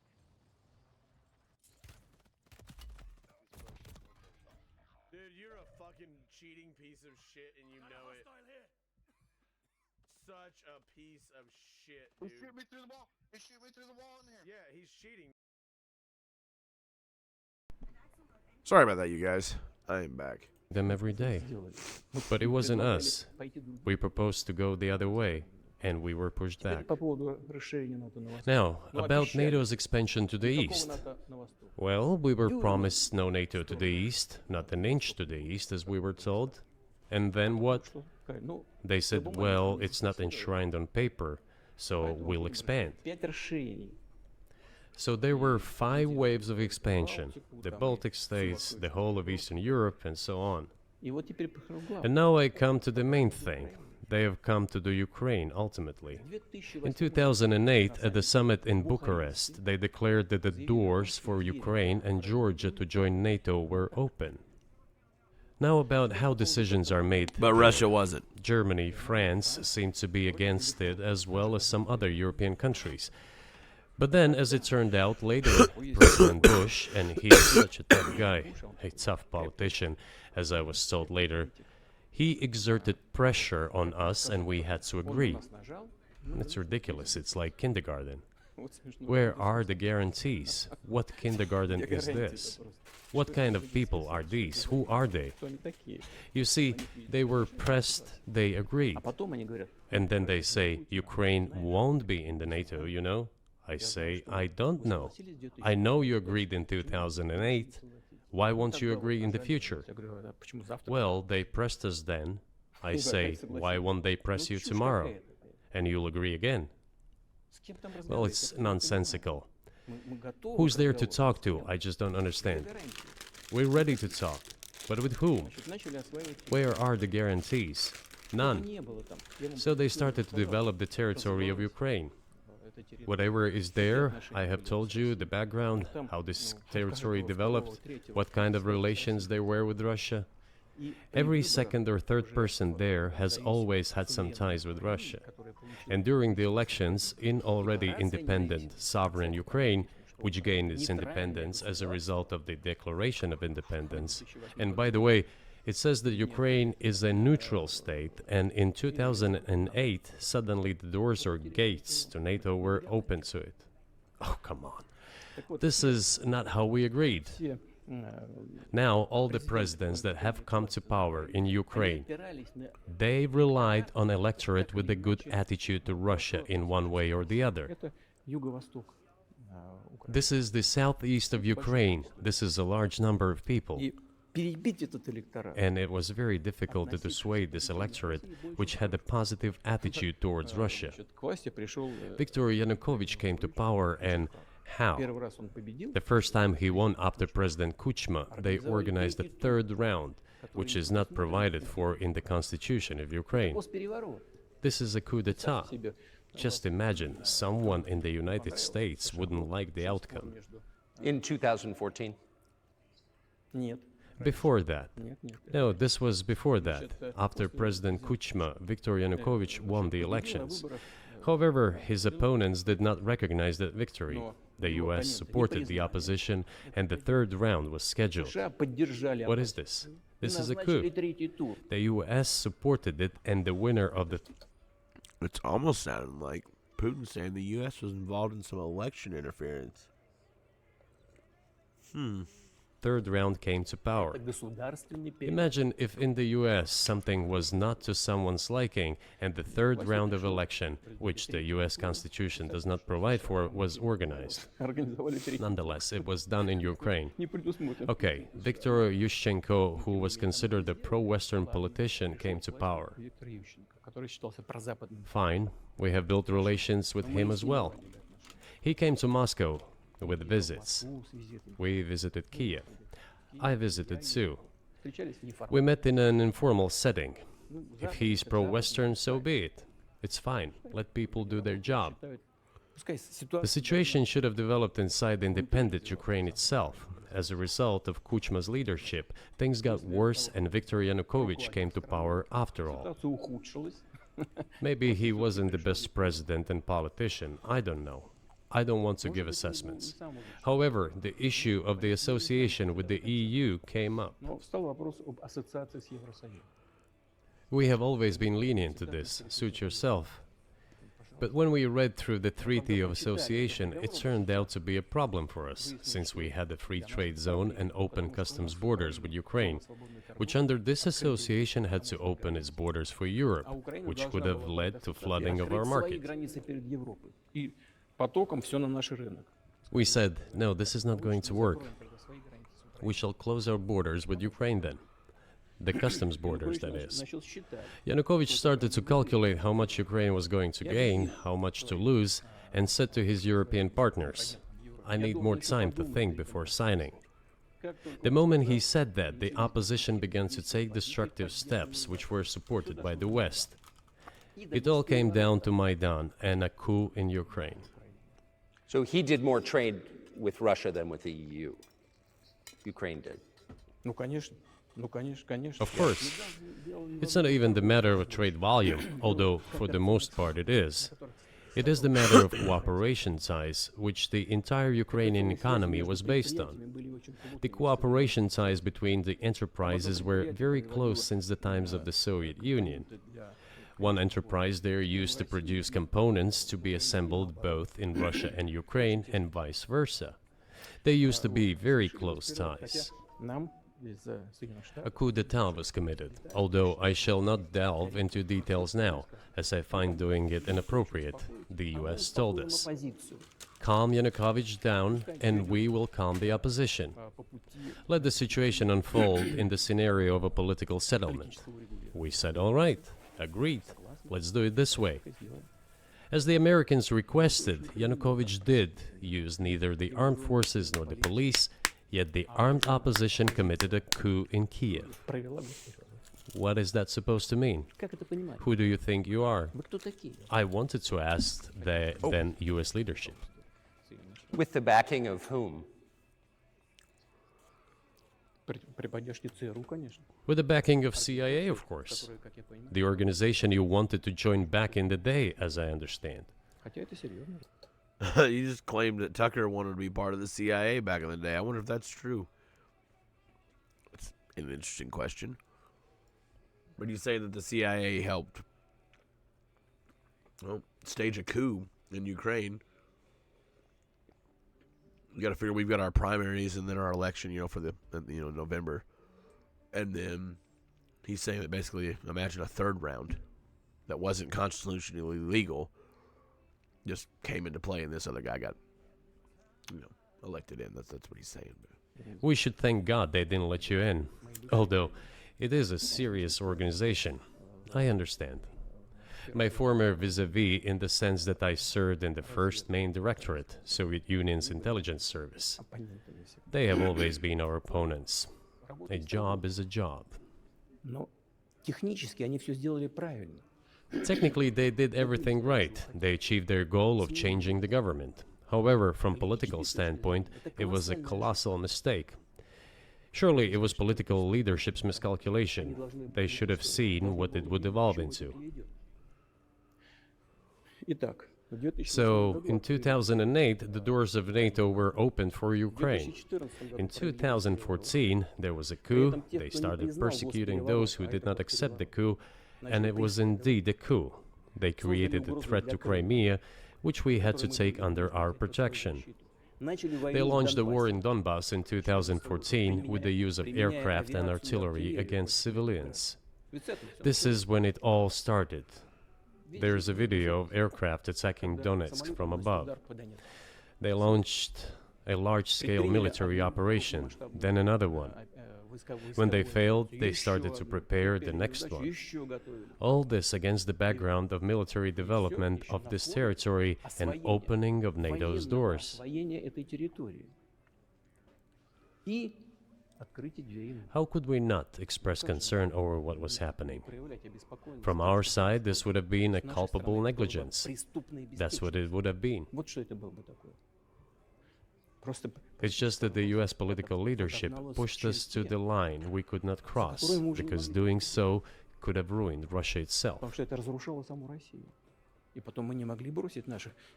Besides, we could not leave our brothers in faith, in fact, a part of Russian people, in the face of this war machine. What was the, but that was 8 years before the current conflict started. So what was the trigger for you? What was the moment where you decided you had to do this? Спровоцировал конфликт изначально. Initially, it was the coup in Ukraine that provoked the conflict. By the way, back then the representatives of 3 European countries, Germany, Poland and France, arrived. They were the guarantors of the signed agreement between the government of Yanukovych and the opposition. They signed it as guarantors. Despite that, the opposition committed a coup, and all these countries pretended that they didn't remember that they were guarantors of the peaceful settlement. They just threw it in the stove right away, and nobody recalls that. So there he's talking about how basically the end of the Cold War, when all the treaties were signed, he's saying that they signed as guarantors saying, hey, we'll make sure this doesn't happen. But then they all kind of turned a blind eye when the U.S. interfered or the CIA interfered with the fucking Ukrainian election. I don't know if the U.S. know anything about the agreement between the opposition and the authorities, and its 3 guarantors who, instead of bringing this whole situation back in the political field, supported the coup. Although it was meaningless, believe me. So he's not even saying they fucking turned a blind eye, they just supported it completely. Because President Yanukovych agreed to all conditions, he was ready to hold an early election which he had no chance of winning, frankly speaking. Everyone knew that. Then why the coup? Why the victims? Why threatening Crimea? Why launching an operation in Donbass? This I do not understand. That is exactly what the miscalculation is. CIA did its job to complete the coup. I think one of the deputy secretaries of state said that it cost a large sum of money, almost 5 billion. But the political mistake was colossal. Why would they have to do that? All this could have been done legally, without victims, without military action, without losing Crimea. We would have never considered to even lift a finger if it hadn't been for the bloody developments on Maidan. So he's saying that was the start, that was the trigger right there. Because we agreed with the fact that after the collapse of the Soviet Union, our borders should be along the borders of former Union's republics. We agreed to that, but we never agreed to NATO's expansion, and moreover, we never agreed that Ukraine would be in NATO. We did not agree to NATO bases there without any discussion with us. For decades, we kept asking, don't do this, don't do that. And what triggered the latest events? Firstly, the current Ukrainian leadership declared that it would not implement the Minsk agreements, which had been signed, as you know, after the events of 2014 in Minsk, where the plan of peaceful settlement in Donbass was set forth. But no, the current Ukrainian leadership, foreign minister, all other officials, and then president himself said that they don't like anything about the Minsk agreements. In other words, they were not going to implement it. A year or a year and a half ago, former leaders of Germany and France said openly to the whole world that they indeed signed the Minsk agreements, but they never intended to implement them. They simply led us by the nose. Was there anyone for you to talk to? Did you call a U.S. President, Secretary of State and say, if you keep militarizing Ukraine with NATO forces, this is going to be we're going to act?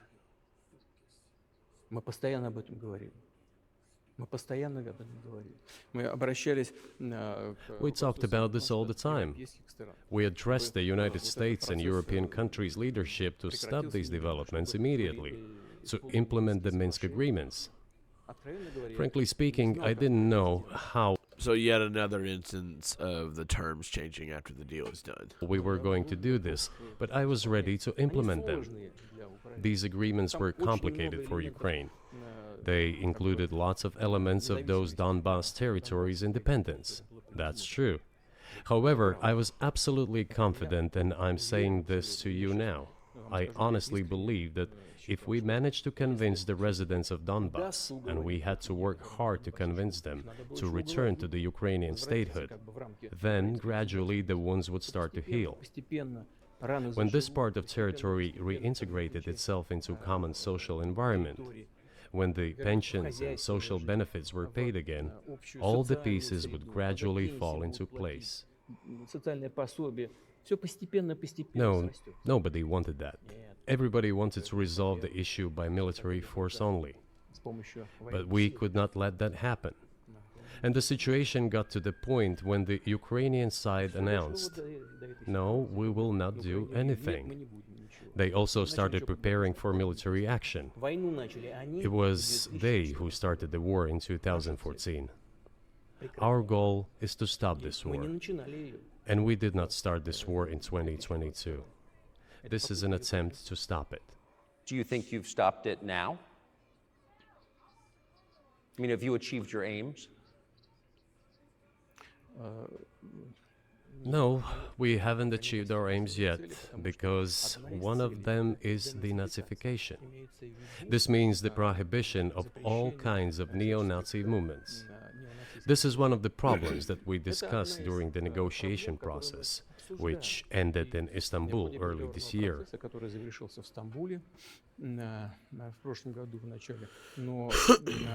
And it was not our initiative, because we were told by the Europeans, in particular, that it was necessary to create conditions for the final signing of the documents. My counterparts in France and Germany said, how can you imagine them signing a treaty with a gun to their heads? The troops should be pulled back from Kiev. I said, all right. We withdrew the troops from Kiev. As soon as we pulled back our troops from Kiev, our Ukrainian negotiators immediately threw all our agreements reached in Istanbul into the bin and got prepared for a long-standing armed confrontation with the help of the United States and its satellites in Europe. And this is where our military-industrial complex comes into play. Well, I guess it has the whole time, but just another example of it. That is how the situation has developed. And that is how it looks now. But what is, pardon my ignorance, what is denazification? What would that mean? What is... Да, вот я как раз хочу сейчас об этом сказать. Это очень важный вопрос. Денацификация. That is what I want to talk about right now. It is a very important issue. Denazification. After gaining independence, Ukraine began to search, as some Western analysts say, its identity. And it came up with nothing better than to build this identity upon some false heroes who collaborated with Hitler.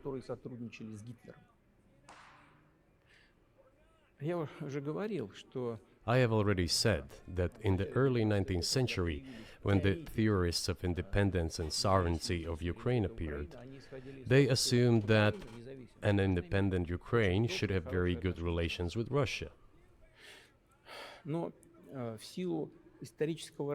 But due to the historical development, those territories were part of the Polish-Lithuanian Commonwealth, Poland, where Ukrainians were persecuted and treated quite brutally, as well as were subject to cruel behavior. There were also attempts to destroy their identity. All this remained in the memory of the people. When World War II broke out, part of this extremely nationalist elite collaborated with Hitler, believing that he would bring them freedom.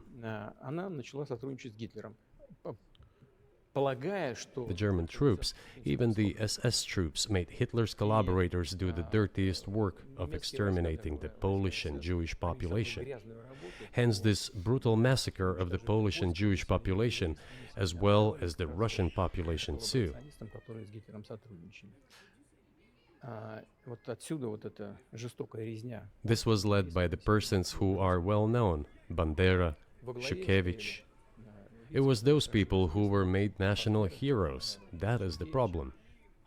And we are constantly told that nationalism and neo-Nazism exist in other countries as well. Yes, they are seedlings, but we uproot them, and other countries fight against them. But Ukraine is not the case. These people have been made into national heroes in Ukraine. Monuments to those people have been erected. They are displayed on flags. Their names are shouted by crowds that walk with torches, as it was in Nazi Germany.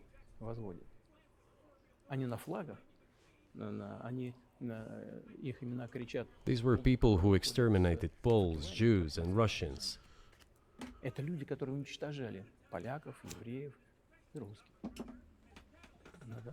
It is necessary to stop this practice and prevent the dissemination of this concept. I say that Ukrainians are part of the one Russian people. They say, no, we are a separate people. Okay, fine. If they consider themselves a separate people, they have the right to do so, but not on the basis of Nazism, the Nazi ideology. Would you be satisfied with the territory that you have now?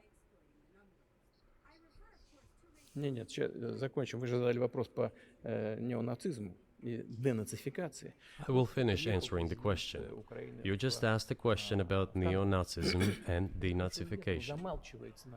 Look, the president of Ukraine visited Canada. This story is well known, but being silenced in the Western countries. The Canadian Parliament introduced a man who, as the Speaker of the Parliament... Yo, Real Gamer, what's going on, man? Thank you very much, man. Yesterday made 2 years. I'm an affiliate, 3 years of streaming.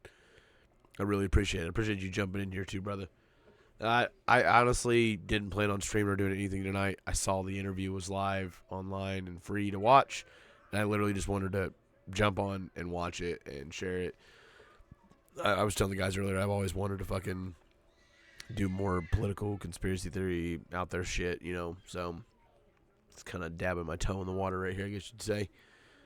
But basically, so far, like, Vladimir Putin, through this whole interview, has just basically explained the history of Russia and Ukraine, how Ukraine used to be part of Russia, and then, you know, they've tried to give them their sovereignty, and now he's going on to talk about how, you know, despite election interference and all the other things that have happened over the years, and the NATO's expansion to the east, and this and that, he's talking now about how, basically, there are Nazi sympathizers back in the day that are idolized by... apparently by some of the Ukrainians. And so their denazification is what he's talking about right now. Looks like I'm actually got an ad break coming up right here. So I don't want to be... I don't want to be showing the interview while that's going on, so if it does pop up here, we'll see what happens. If you guys are still here, though, I think some of you guys, like subscribers, won't be seeing the ads, I think. Or that's how it should be. We'll go ahead and take a break right here. How was your night, Real Gamer? You doing all right tonight?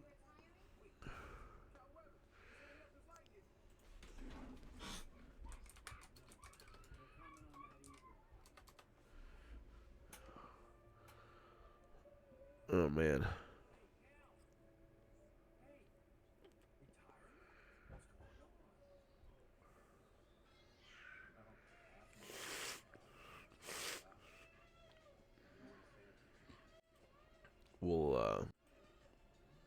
We'll jump back over here and wait for this ad to end.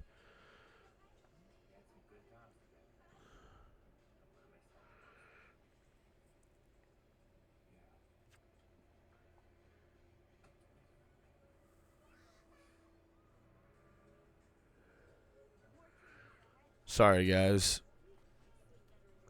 I guess it's just part of it. I've turned these things off so many fucking times, and they keep coming back.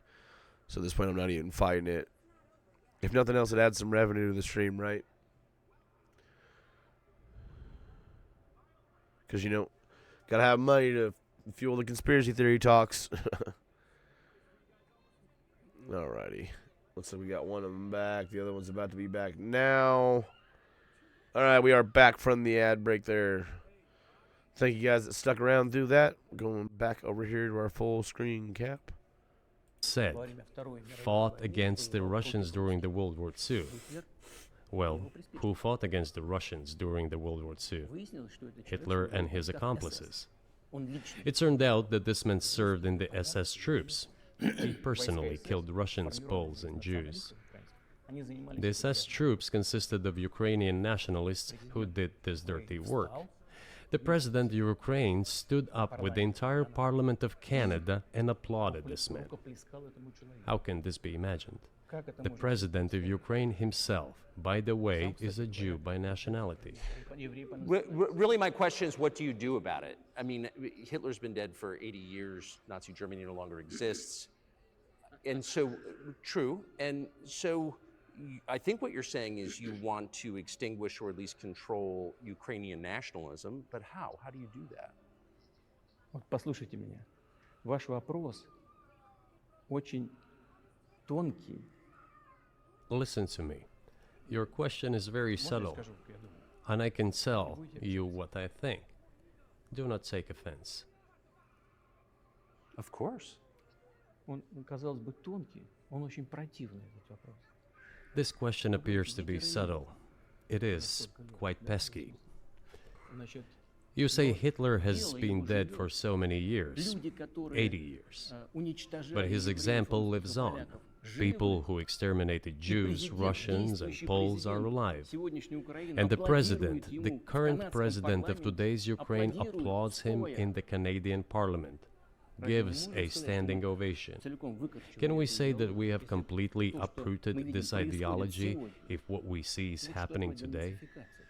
That is what denazification is in our understanding. We have to get rid of those. That's the clip from the Canadian Parliament where you guys have heard about that one, I'm sure. People who maintain this concept and support this practice and try to preserve it. That is what denazification is. That is what we mean. Right. My question was a little more specific. It was, of course, not a defense of Nazis, neo or otherwise. It was a practical question. You don't control the entire country. You don't control Kiev. You don't seem like you want to. So how do you eliminate a culture or an ideology or feelings or a view of history in a country that you don't control? What do you do about that?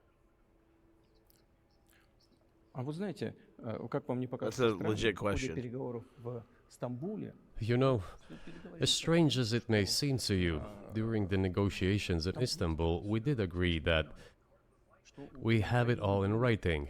Neo-Nazism would not be cultivated in Ukraine, including that it would be prohibited at the legislative level.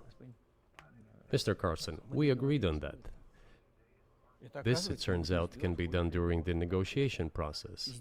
And there's nothing humiliating for Ukraine as a model. So he's going back to World War II, saying that it was specifically in the agreements that nobody would help propagate neo-Nazism or Nazism in any form in Ukraine. That's what he's saying to. In civilized state. Is any state allowed to promote Nazism? It is not, is it? That is it.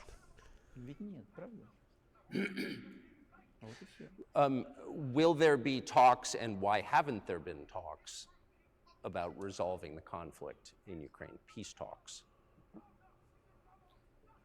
Они были, они дошли до очень высокой стадии согласования позиций. Сложно. They have been. They reached a very high stage of coordination of positions in a complex process, but still they were almost finalized. But after we withdrew our troops from Kiev, as I have already said, the other side threw away all these agreements and obeyed the instructions of Western countries, European countries, and the United States to fight Russia to the bitter end. Moreover, the president of Ukraine has legislated a ban on negotiating with Russia. He signed a decree forbidding everyone to negotiate with Russia. But how are we going to negotiate if he forbade himself and everyone to do this? We know that he is putting forward some ideas about this settlement, but in order to agree on something, we need to have a dialogue. Is that not right? Well, but you wouldn't be speaking to the Ukrainian president, you'd be speaking to the American president. When was the last time you spoke to Joe Biden? I cannot here we remember go. when I talked Here to we him. go. I do Talk not about some remember. Sleepy Joe. We can look it up. You don't remember? Why? Do I have to remember everything? I have my own things to do.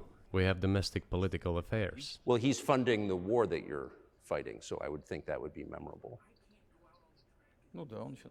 Well, yes, he funds, but I talked to him before the special military operation, of course. And I said to him then, by the way, I will not go into details, I never do, but I said to him then, I believe that you are making a huge mistake of historic proportions by supporting everything that is happening there, in Ukraine, by pushing Russia away. It's almost like Joe Biden ignored all those warnings because of maybe some financial and political interest in the area. You know, maybe. You know, it's not like we have any proof of any of that ever happening. Oh, wait. I told him repeatedly, by the way. I think that would be correct if I stop here. What did he say? Ask him, please. It is easier for you. You are a citizen of the United States. Go and ask him. It is not appropriate for me to comment on our conversation. But you haven't spoken to him since before February of 2022.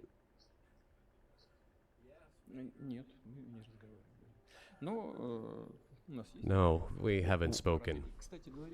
Certain contacts are being maintained, though. Speaking of which,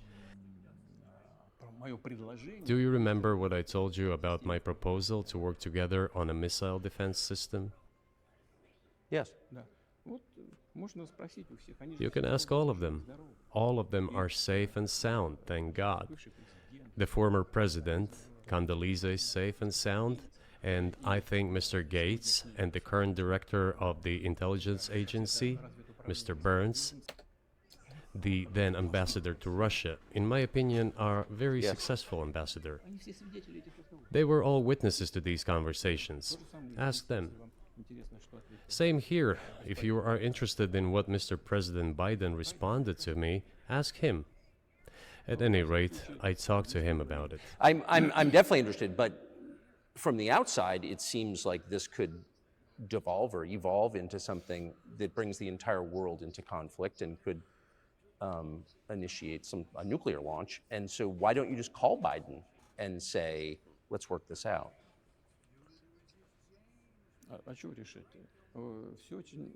What's there to work out? It's very simple. I repeat, we have contacts through various agencies. I will tell you what we are saying on this matter and what we are conveying to the U.S. leadership. If you really want to stop fighting, you need to stop supplying weapons. It will be over within a few weeks. That's it. And then we can agree on some terms. Before you do that, stop. What's easier? Why would I call him?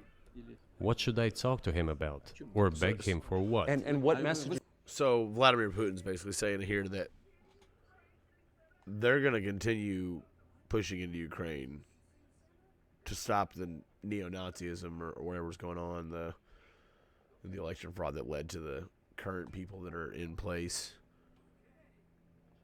But if they want all this to stop, all the U.S. has to do is stop sending money and guns. That's it. That's the breaking news story of the evening. You know, it is all we have to do is stop supplying this shit, and it will stop. So why don't we? Like, that's the fucking question of this whole stream. Why don't we just stop? And if you can't figure that answer out yourself, you can't realize why they wouldn't want to stop, then you're blind, and you need to fucking do a lot more research and look into a lot more of this. And I need to charge my phone because I'm on 2%.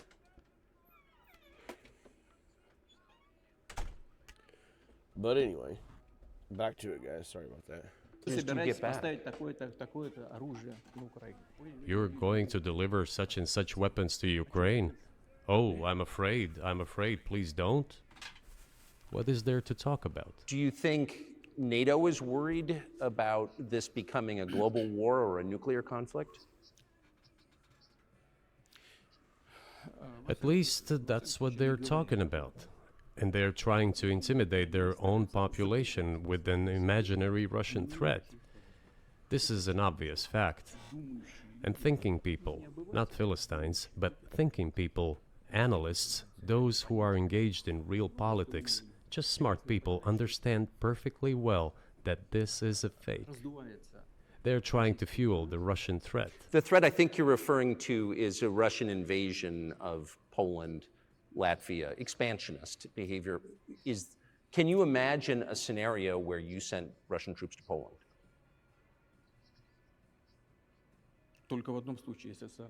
Only in one case, if Poland attacks Russia. Why? Because we have no interest in Poland, Latvia, or anywhere else. Why would we? But in fairness, the threat would be there if he knows the U.S. is funding and, you know, supplying the weapons. Wouldn't they view that as the U.S. attacking Russia? I mean, right? Like, that's where the fear comes from? We do that. We simply don't have any interest. It's just threat-mongering. Well, the argument, I know you know this, is that, well, he invaded Ukraine. He has territorial aims across the continent. And you're saying unequivocally you don't.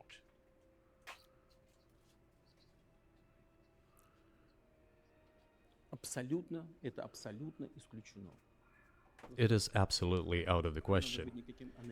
You just don't have to be any kind of analyst. It goes against common sense to get involved in some kind of a global war.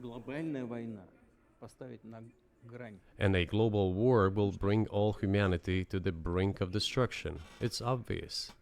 So you say they don't want There are certainly means of deterrence. They have been scaring everyone with us all along. Tomorrow Russia will use tactical nuclear weapons. Tomorrow Russia will use that. No, the day after tomorrow. So what? In order to extort additional money from US taxpayers and European taxpayers in the confrontation with Russia in the Ukrainian theater of war. The goal is to weaken Russia as much as possible. One of our senior United States senators from the state of New York, Chuck Schumer, said yesterday, I believe, that we have to continue to fund the Ukrainian effort or U.S. soldiers, citizens could wind up fighting there. How do you assess that?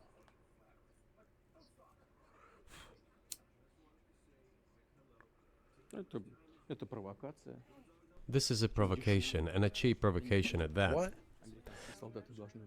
I do not understand why American soldiers should fight in Ukraine. There are mercenaries from the United States there. The bigger number of mercenaries comes from Poland, with mercenaries from the United States in second place and mercenaries from Georgia in third place. Well, if somebody has the desire to send regular troops, that would certainly bring humanity to the brink of very serious global conflict. I mean, this is obvious. If you send your troops to another country, and multiple countries are involved, that makes it global right there. Do the United States need this? What for? Thousands of miles away from your national territory. Money. Don't you have anything better to do?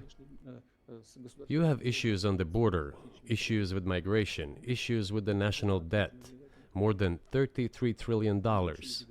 You have nothing better to do, so you should fight in Ukraine?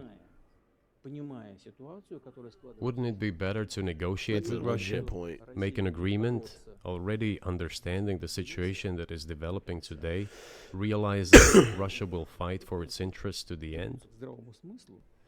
And realizing this, actually return to common sense, start respecting our country and its interests, and look for certain solutions. It seems to me that this is much smarter and more rational. Who blew up Nord Stream? Ah, dove straight into it. You for sure. I was busy that day. Nate, do you have I did not blow up Nord Stream. Thank you, though. You personally may have an alibi, but the CIA has no such alibi. Yeah, who would have Do thought? you have evidence that NATO or the CIA did it?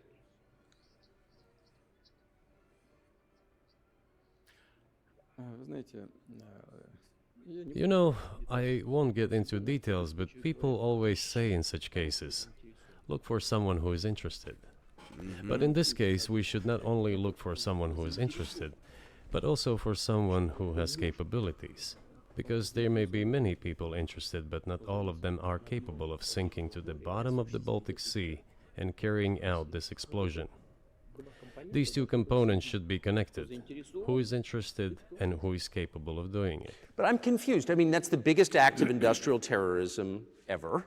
Connecting the dots is what he's saying. CO2 in history. Okay, so if you had evidence, and presumably given your security services, your intel services, you would, that NATO, the US, CIA, the West did this, why wouldn't you present it and win a propaganda victory?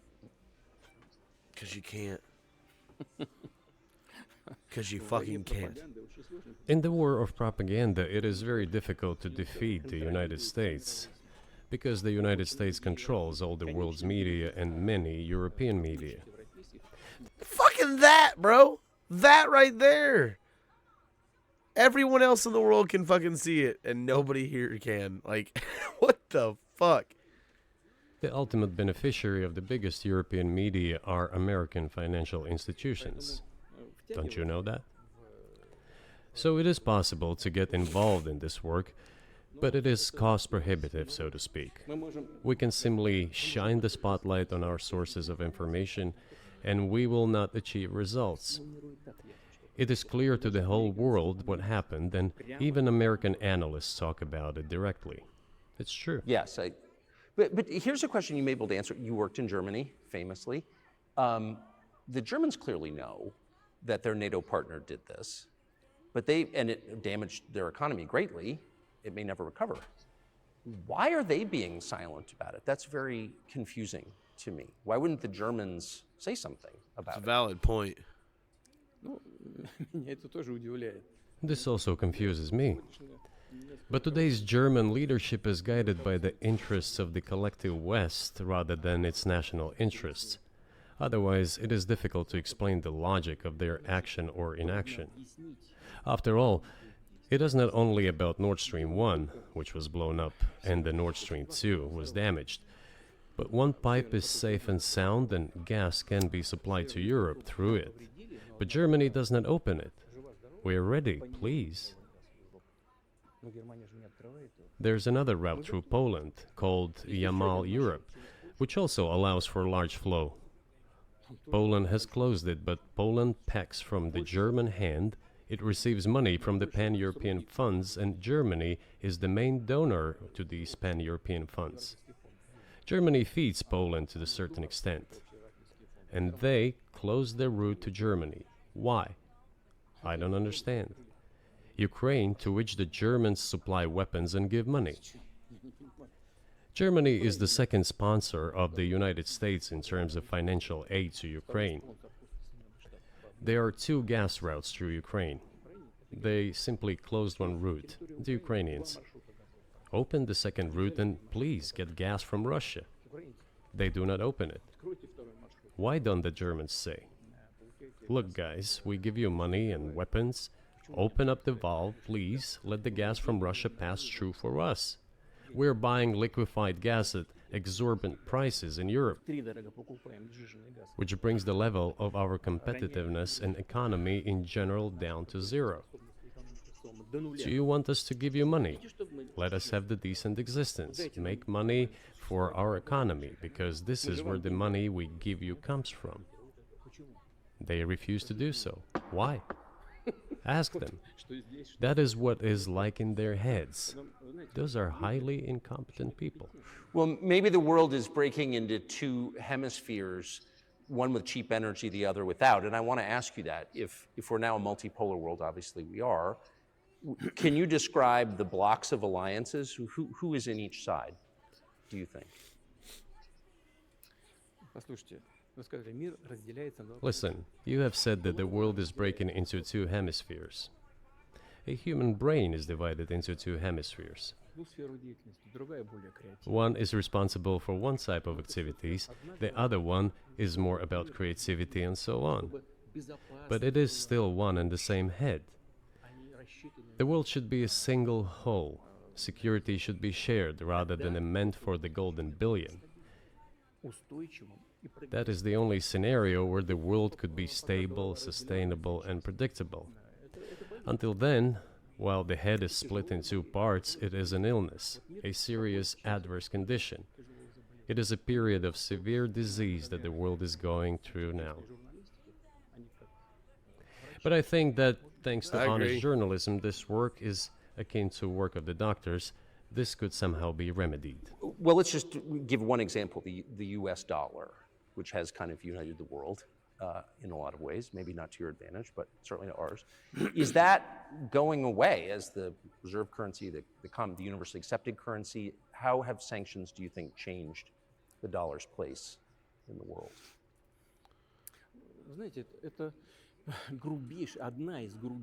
You know, to use the dollar as a tool of foreign policy struggle is one of the biggest strategic mistakes made by the US political leadership.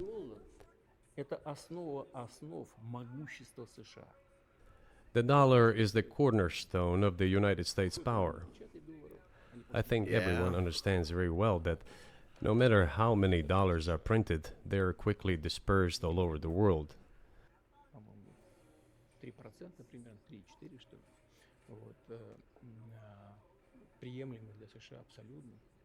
Inflation in the United States is minimal. It's about 3 or 3.4%, which is, I think, totally acceptable for the US. But they won't stop printing. What does the debt of $33 trillion tell us about? It is about the emission.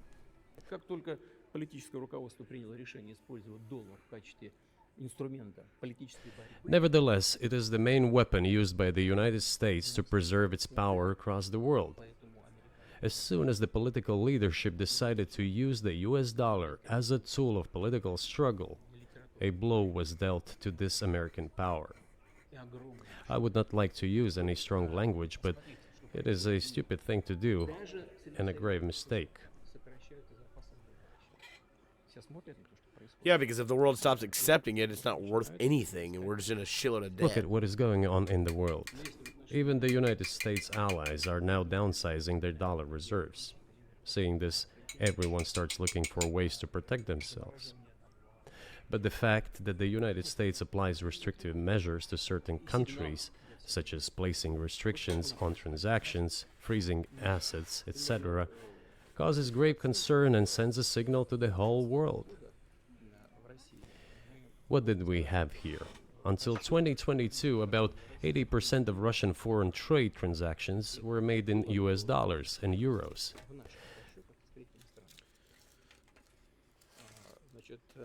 US dollars accounted for approximately 50% of our transactions with third countries, while currently it is down to 13%. It wasn't us who banned the use of the US dollar.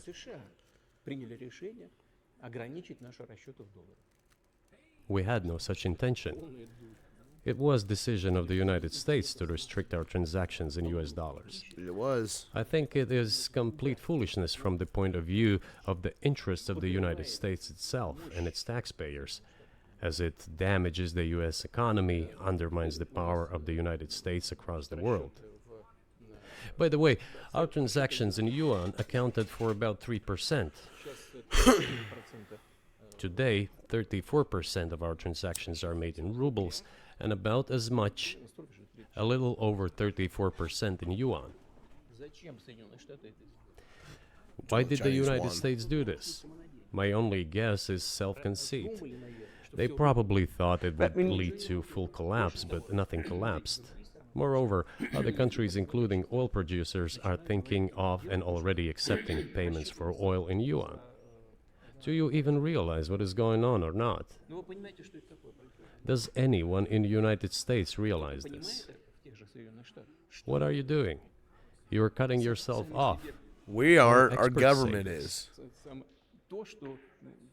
Ask any intelligent and thinking person in the United States what the dollar means for the US. But You're killing it with your own hands.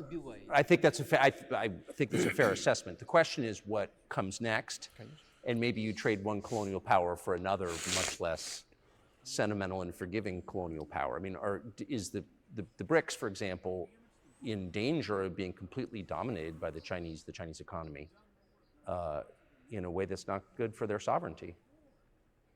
Do you worry about that? Well, we have heard those boogeyman stories before. It is a boogeyman story. We're neighbors with China. You cannot choose neighbors just as you cannot choose close relatives. We share a border of 1,000 kilometers with them. This is number one. Second, we have a centuries-long history of coexistence. We're used to it. Third, China's foreign policy philosophy is not aggressive. Its idea is to always look for compromise, and we can see that. The next point is as follows. We are always told the same boogeyman story, and here it goes again, through an euphemistic form, but it is still the same boogeyman story. The cooperation with China keeps increasing.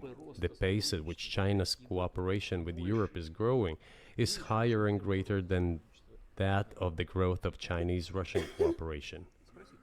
Ask Europeans, aren't they afraid? They might be, I don't know. But they are still trying to access China's market at all costs, especially now that they are facing economic problems. Chinese businesses are also exploring the European market. Do Chinese businesses have small presence in the United States? Yes, the political decisions are such that they are trying to limit their cooperation with China. It is to your own detriment, Mr. Tucker, that you are limiting cooperation with China. You are hurting yourself. It is a delicate matter, and there are no silver bullet solutions, just as it is with the dollar. So, before introducing any illegitimate sanctions, illegitimate in terms of the Charter of the United Nations, one should think very carefully.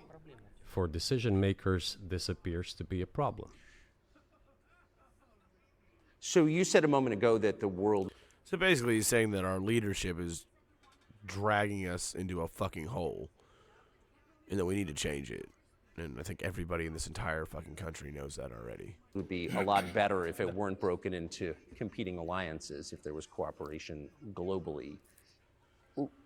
One of the reasons you don't have that is because the current American administration is dead set against you. Do you think if there were a new administration after Joe Biden that you would be able to reestablish communication with the U.S. government? Or does it not matter who the president is?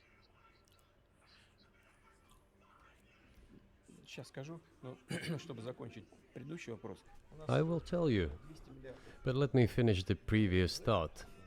We, together with my colleague and friend, President Xi Jinping, set a goal to reach $200 billion of mutual trade with China this year. We have exceeded this level. According to our figures, our bilateral trade with China totals already $230 billion, and the Chinese statistics says it is $240 billion. One more important thing. Our trade is well balanced, mutually complementary in high-tech, energy, scientific research and development. It is very balanced. As for BRICS, where Russia took over the presidency this year, the BRICS countries are, by and large, developing very rapidly.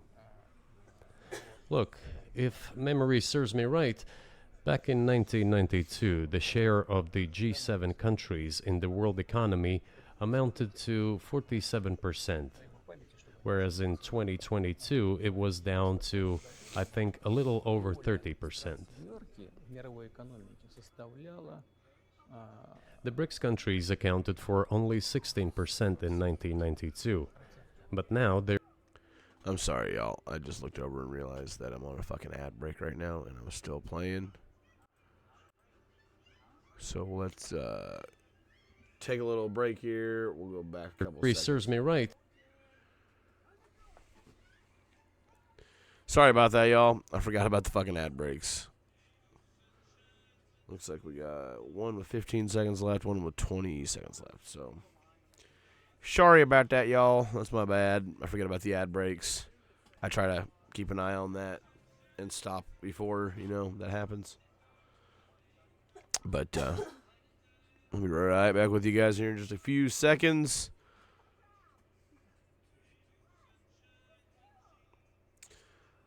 All right, looks like we are back. We are back. All right, guys. Back in 1992, the share of the G7 countries in the world economy amounted to 47%, whereas in 2022 it was down to, I think, a little over 30%. The BRICS countries accounted for only 16% in 1992, but now their share is greater than that of the G7. It has nothing to do with the events in Ukraine. This is due to the trends of global development and world economy, as I mentioned just now. And this is inevitable. This will keep happening. It is like the rise of the sun. You cannot prevent the sun from rising. You have to adapt to it. How do the United States adapt? With the help of force, sanctions, pressure, bombings, and use of armed forces. This is about self-conceit. Your political establishment does not understand that the world is changing under objective circumstances. And in order to preserve your level, even if someone aspires, to the level of dominance, you have to make the right decisions in a competent and timely manner. Such brutal actions, including with regard to Russia and, say, other countries, are counterproductive. This is an obvious fact. It has already become evident. You just asked me if another leader comes and changes something. It is not about the leader. It is not about the personality of a particular person. I had a very good relationship with, say, Bush. I know that in the United States, he was portrayed as some kind of a country boy who does not understand much.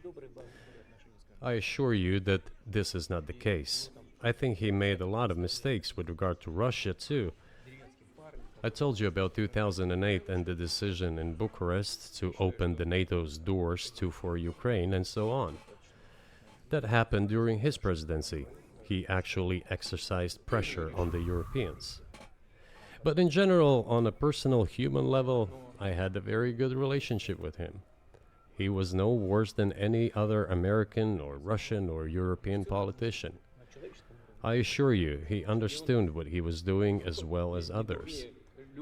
I had such personal relationship with Trump as well. It is not about the personality of the leader, it is about the elite's mindset.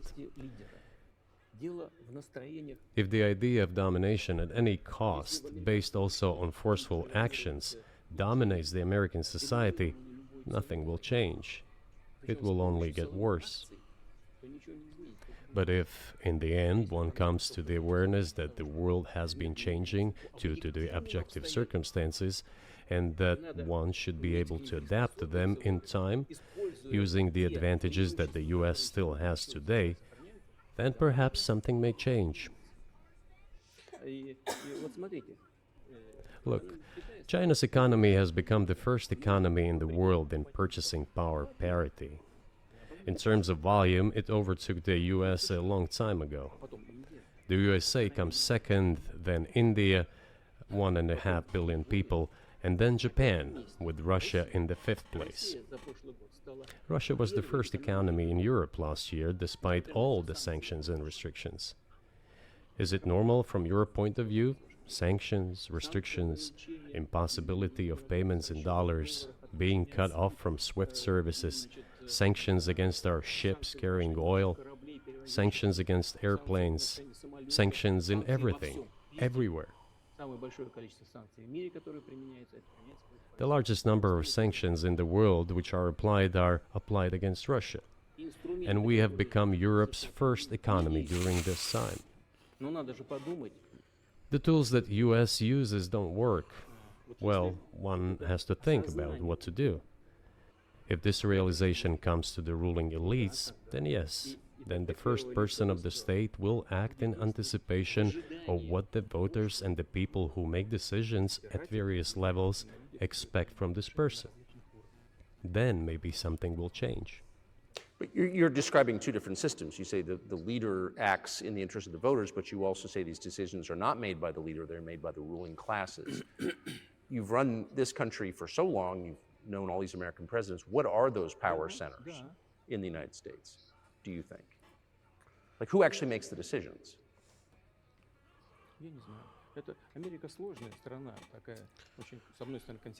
I don't know. America is a complex country. Conservative on one hand, rapidly changing on the other. It's not easy for us to sort it all out. It's not easy for us to, elections? us either, Is man. Is it possible to understand this when each state has its own legislation? Each state regulates itself? Someone can be excluded from elections at the state level. It is a two-stage electoral system. It is very difficult for us to understand it. Certainly there are two parties that are dominant, the Republicans and the Democrats, and within this party system, the centers that make decisions, that prepare decisions. Then, look, why, in my opinion, after the collapse of the Soviet Union, such an erroneous, crude, completely unjustified policy of pressure was pursued against Russia? After all, this is a policy of pressure. NATO expansion, support for the separatists in Caucasus, creation of a missile defense system. These are all elements of pressure. Pressure, pressure, pressure. I mean, then dragging Ukraine into NATO is all about pressure, pressure, pressure. Why? I think, among other things, because excessive production capacities were created. During the confrontation with the Soviet Union, there were many centers created and specialists on the Soviet Union who could not do anything else. They convinced the political leadership that it is necessary to continue chiseling Russia, to try to break it up, to create on this territory several quasi-state entities, and to subdue them in a divided form, to use their combined potential for the future struggle with China. This is a mistake, including the excessive potential of those who worked for the confrontation with the Soviet Union. It is necessary to get rid of this. There should be new, fresh forces, people who look into the future and understand what is happening in the world. Look at how Indonesia is developing. 600 million people. Where can we get away from that? Nowhere. We just have to assume that Indonesia will enter. It is already in the club of the world's leading economies, no matter who likes it or dislikes it. Yes, we understand and are aware that in the United States, despite all the economic problems, the situation is still normal, with the economy growing decently. The GDP is growing by 2.5%, if I'm not mistaken. But if we want to ensure the future, then we need to change our approach to what is changing. As I already said, the world would nevertheless change, regardless of how the developments in Ukraine end. The world is changing. In the United States themselves, experts are writing that the United States are nonetheless gradually changing their position in the world. It is your experts who write that. I just read them. The only question is how this would happen. Painfully and quickly, or gently and gradually. And this is written by people who are not anti-American. They simply follow global development trends. That's it. And in order to assess them and change policies, we need people who think, look forward, can analyze and recommend certain decisions at the level of political leaders. I just have to ask, you've said clearly that NATO expansion eastward is a violation of the promise you all were made in 1990. It's a threat to your country. Right before you sent troops into Ukraine, the Vice President of the United States went to the Munich Security Conference and encouraged the President of Ukraine to join NATO. Do you think that was an effort to provoke you into military action? Мы просто, я еще раз повторяю, мы многократно I repeat once again, we have repeatedly proposed to seek a solution to the problems that arose in Ukraine after 2014 coup d'etat through peaceful means. But no one listened to us. And moreover, the Ukrainian leaders who were under the complete US control suddenly declared that they would not comply with the Minsk agreements. They disliked everything there and continued military activity in that territory. Шло освоение этой территории натовскими военными структурами. Под видом различных центров. And in parallel, that territory was being exploited by NATO military structures under the guise of various personnel training and retraining centers. They essentially began to create bases there. That's all. Ukraine announced that the Russians were a non-titular nationality, while passing the laws that limit the rights of non-titular nationalities in Ukraine. Ukraine, having received all these southeastern territories as a gift from the Russian people, suddenly announced that the Russians were a non-titular nationality in that territory. Is that normal? There's a lot of not normal coming out of Ukraine. All this put together led to the decision to end the war that neo-Nazis started in Ukraine in 2014.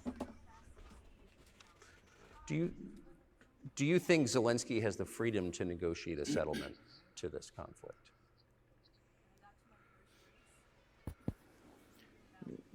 I don't know the details. Of course, it's difficult for me to judge. But I believe he has, in any case, he used to have. His father fought against the fascists, Nazis, during World War II. I once talked to him about this. I said, Volodya, what are you doing? Why are you supporting neo-Nazis in Ukraine today, while your father fought against fascism? He was a frontline soldier. I will not tell you what he answered. This is a separate topic, and I think it's incorrect for me to do so. But as to the freedom of choice, why not? Pretty humble. He came to power on the expectations of Ukrainian people that he would lead Ukraine to peace. He talked about this. It was thanks to this that he won the elections overwhelmingly. But then, when he came to power, in my opinion, he realized two things. Money. Firstly, it is better not to clash with neo-Nazis and nationalists, because they are aggressive and very active. You can expect anything from them. And secondly, the US-led West supports them and will always support those who antagonize with Russia. It is beneficial and safe. So he took the relevant position despite promising his people to end the war in Ukraine.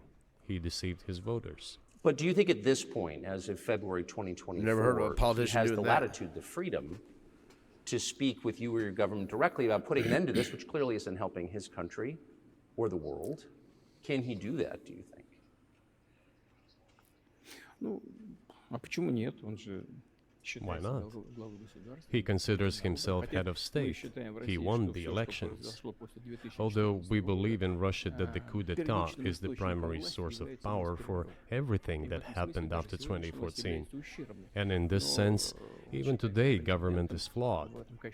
But he considers himself the president, and he is recognized by the United States, all of Europe, and practically the rest of the world in such a capacity. Why not? He can.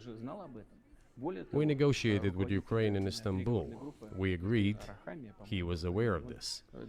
Moreover, the negotiation group leader, Mr. Arahamiya is his last name, I believe still heads the faction of the ruling party, the party of the president in the Rada.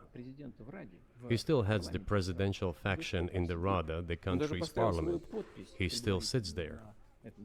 He even put his preliminary signature on the document I am telling you about. But then he publicly stated to the whole world, we were ready to sign this document, but Mr. Johnson, then the Prime Minister of Great Britain, came and dissuaded us from doing this, saying it was better to fight Russia. They would give everything needed for us to return. Because it's more money. That's all it is money. Russia. And we agreed with this proposal. Look, his statement has been published. He said it publicly. Can they return to this or not? The question is, do they want it or not? Further on, President of Ukraine issued a I just want to say, I don't know if you guys caught that right there on Tucker's face, but you'll catch him like smiling through this because it's almost like he's like, "Ha! Been fucking telling him this shit." You know what I mean? Like it's sad that it has to come from Vladimir Putin for people to go, maybe this is kind of questionable. You know what I mean? I don't know. That's just my hot take. Decree prohibiting negotiations with us. Let him cancel that decree, and that's it. We have never refused negotiations, indeed. We hear all the time, is Russia ready? Yes, we have not refused. It was them who publicly refused. Well, let him cancel his decree and enter into negotiations. We have never refused. The decree he's speaking about there is where the president of Ukraine made it illegal for himself or anybody else to enter negotiations with Russia. Like, how that makes any fucking sense. Whatever. Anyway, that's what he's talking about. And the fact that they obeyed the demand or persuasion of Mr. Johnson, the former Prime Minister of Great Britain, seems ridiculous and very sad to me.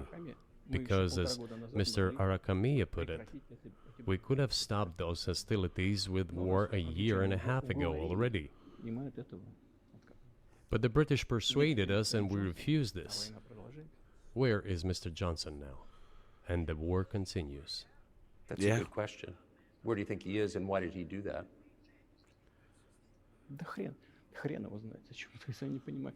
Hell knows. I don't understand it myself. There was a general starting point. For some reason, everyone had the illusion that Russia could be defeated on the battlefield. Because of arrogance, because of a pure heart, but not because of a great mind. You've described the connection between Russia and Ukraine. You've described Russia itself a couple of times as Orthodox. That's central to your understanding of Russia. You've said you're Orthodox. What does that mean for you? You're a Christian leader by your own description. So what effect does that have on you?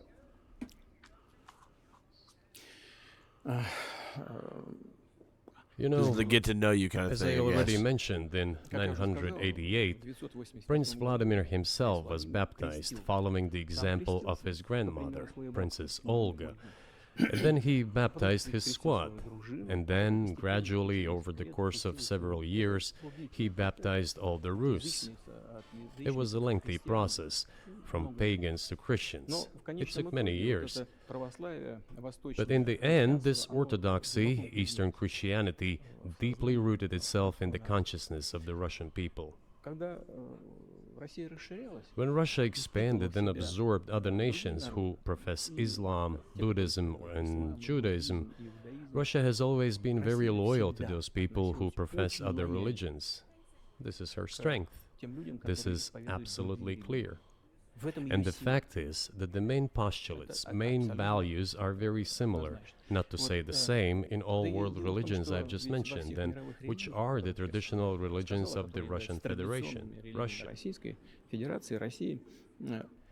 By the way, Russian authorities were always very careful about the culture and religion of those people who came into the Russian Empire.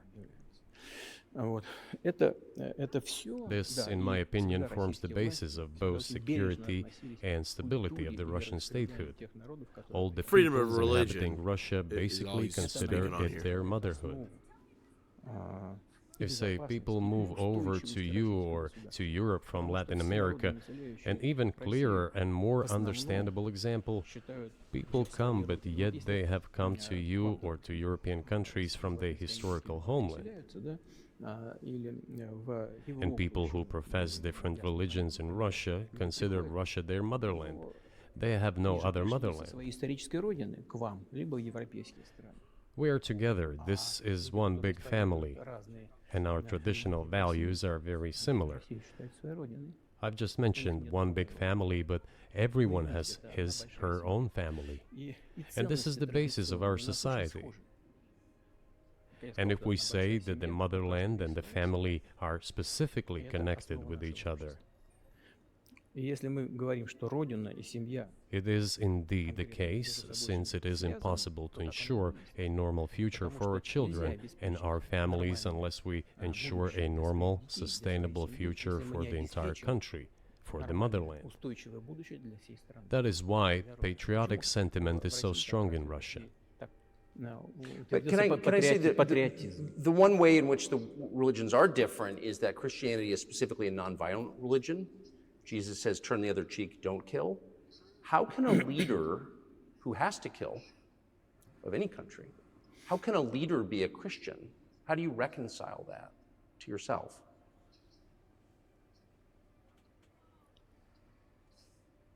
Очень легко.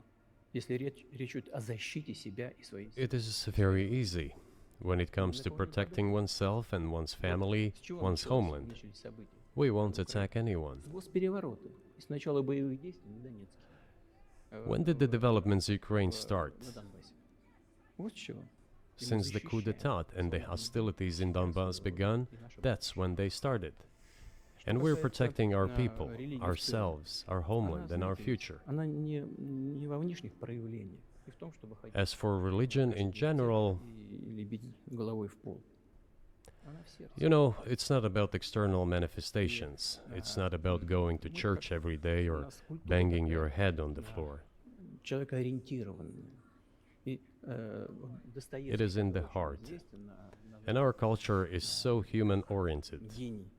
Dostoevsky, who was very well known in the West and the genius of Russian culture, Russian literature, spoke a lot about this, about the Russian soul. Русский человек, российский человек, он думает больше о вечном, он думает больше о ценности. After all, Western society is more pragmatic. Russian people think more about the eternal, about moral values.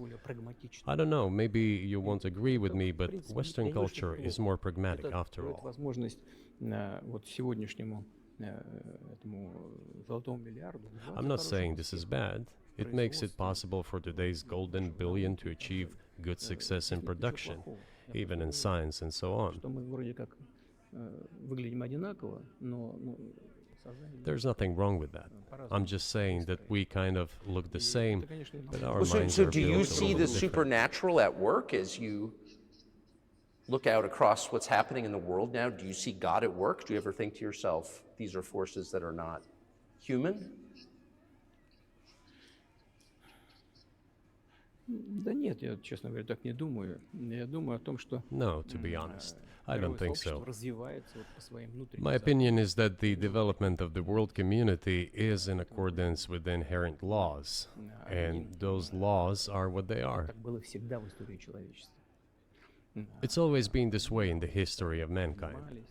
Some nations and countries rose, became stronger and more numerous, and then left the international stage, losing the status they had accustomed to. Не нужно приводить эти примеры, но начиная There's probably no need for me to give examples, but we could start with the Genghis Khan and horde conquerors, the Golden Horde, and then end with the Roman Empire. It seems that there has never been anything like the Roman Empire in the history of mankind. варваров постепенно накапливался. Nevertheless, the potential of the barbarians gradually grew, as did their population. In general, the barbarians were getting stronger and begun to develop economically, as we would say today. Экономически они стали укрепляться. This eventually led to the collapse of the Roman Empire and the regime imposed by the Romans. 500 лет. Этот процесс. However, it took 5 centuries for the Roman Empire to fall apart. В сегодняшней ситуации The difference with what is happening now процессы изменений is that all the processes of change are happening at a much faster pace than in Roman times. Yeah. So when does the AI empire start, do you think? меня всё He thought that was funny, apparently. You're asking increasingly more complicated questions.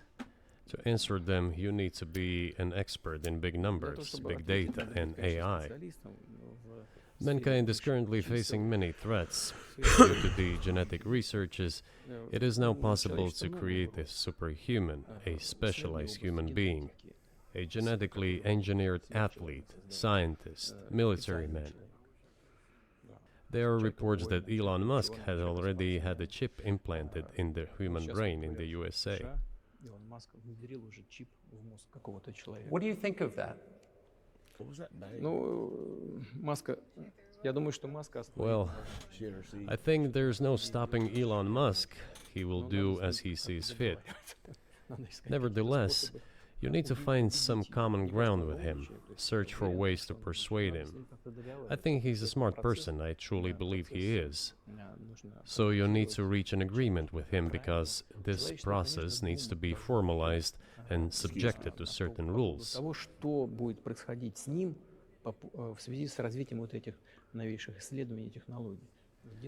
Humanity has to consider what is going to happen due to the newest development in genetics or in AI. One can make an approximate prediction of what will happen.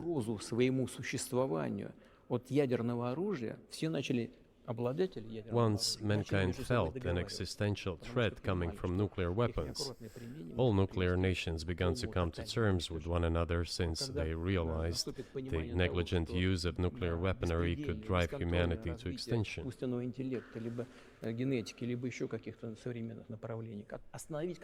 It is impossible to stop research in genetics or AI today, just as it was impossible to stop the use of gunpowder back in the day. But as soon as we realize that the threat comes from unbridled and uncontrolled development of AI, or genetics, or any other field, the time will come to reach an international agreement on how to regulate these things. I appreciate all the time you've given us.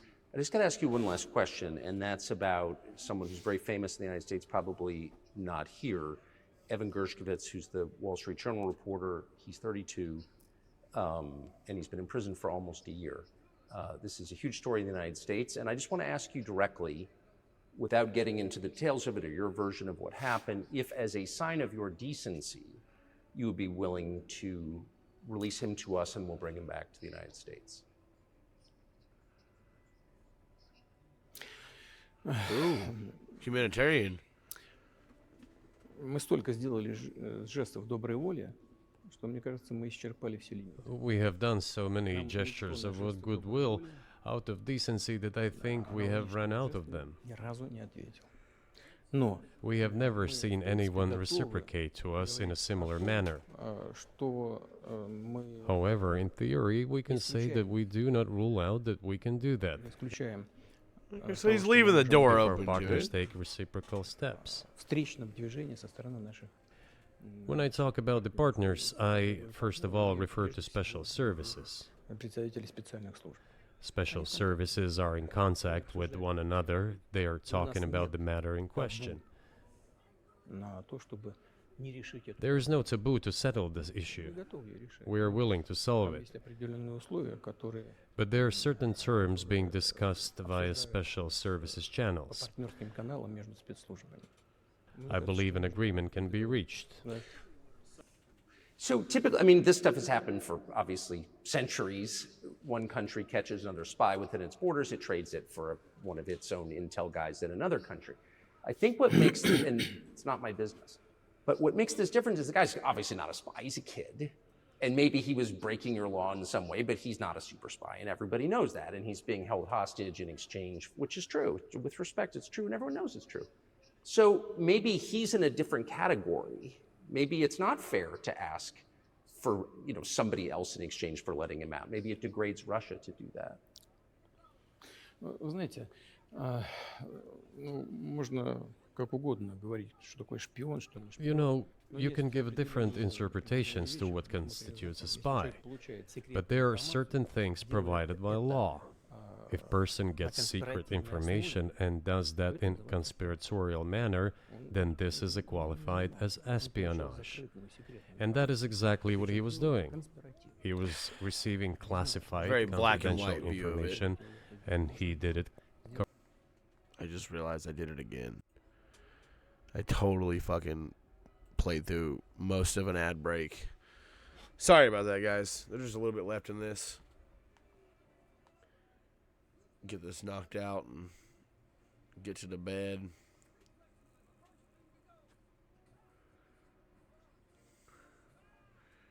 Looks like 5 seconds in one and the other. And no, 15 seconds. God bless. Okay, one of them's back. Looks like there's one more going on over here still. So we're about to wrap this up. Getting really close, guys. Appreciate those of y'all stayed along. I really didn't expect this many people to. So we are back from the ad break. So we will swap back over. Stop this stuff. Covertly.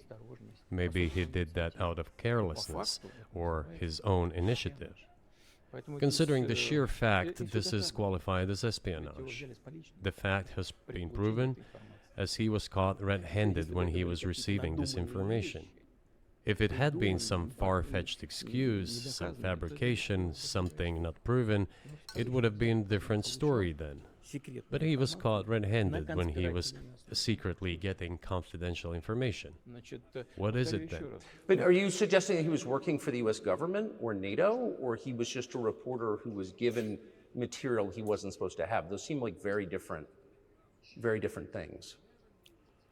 That's fair. It's a little pushy, but it's fair. Я не знаю, на кого он работал. I don't know who he was working for, but I would like to reiterate that getting classified information in secret is called espionage. It would be and here he was too. working for the U.S. Special Services, some other agencies. I don't think he was working for Monaco, as Monaco is hardly interested in getting that information. It is up to special services to come to an agreement. Some groundwork has been laid. There are people who, in our view, are not connected with special services. Let me tell you a story about a person serving a sentence in an allied country of the U.S. That person, due to patriotic sentiments, eliminated a bandit in one of the European capitals. During the events in the Caucasus, do you know what he was doing? I don't want to say that, but I will do it anyway. He was laying our soldiers, taken prisoner, on the road and then drove his car over their heads. Oh, wow. What kind of person is that? Can he even be called human? But there was a patriot who eliminated him in one of the European capitals. Whether he did it of his own volition or not, that is a different question. Yeah, but Evan Gershkovich didn't do that. I mean, that's a completely different... I mean, yeah, I mean, 32-year-old. heart-tugging, heartstring tugging. He committed something different. He's not just a journalist. I reiterate, he's a journalist who was secretly getting confidential information. Yes, it is different, but still, I'm talking about other people who are essentially controlled by the U.S. authorities, wherever they are serving a sentence. There is an ongoing dialogue between the special services. This has to be resolved in a calm, responsible, and professional manner. They are keeping in touch, so let them do their work. I do not rule out that the person you refer to, Mr. Gershkovich, may return to his motherland. By the end of the day, it does not make any sense to keep him in prison in Russia. We want the U.S. Special Services to think about how they can contribute to achieving the goals our special services are pursuing. We are ready to talk. Moreover, the talks are underway. And there have been many successful examples of these talks crowned with success. Probably this is going to be crowned with success as well. But we have to come to an agreement. I hope you let him out. Mr. President, thank you. I also want him to return to his homeland at last. I'm absolutely sincere. But let me say once again, the dialogue continues. The more public we render things of this nature, the more difficult it becomes to resolve them. Yeah, because then pride comes into factor. I wonder if that's true with the war, though. Also, I mean, I guess I want to ask one more question, which is, and maybe you don't want to say so for strategic reasons, but are you worried that what's happening in Ukraine could lead to something much larger and much more horrible? And how motivated are you just to call the US government and say, let's come to terms?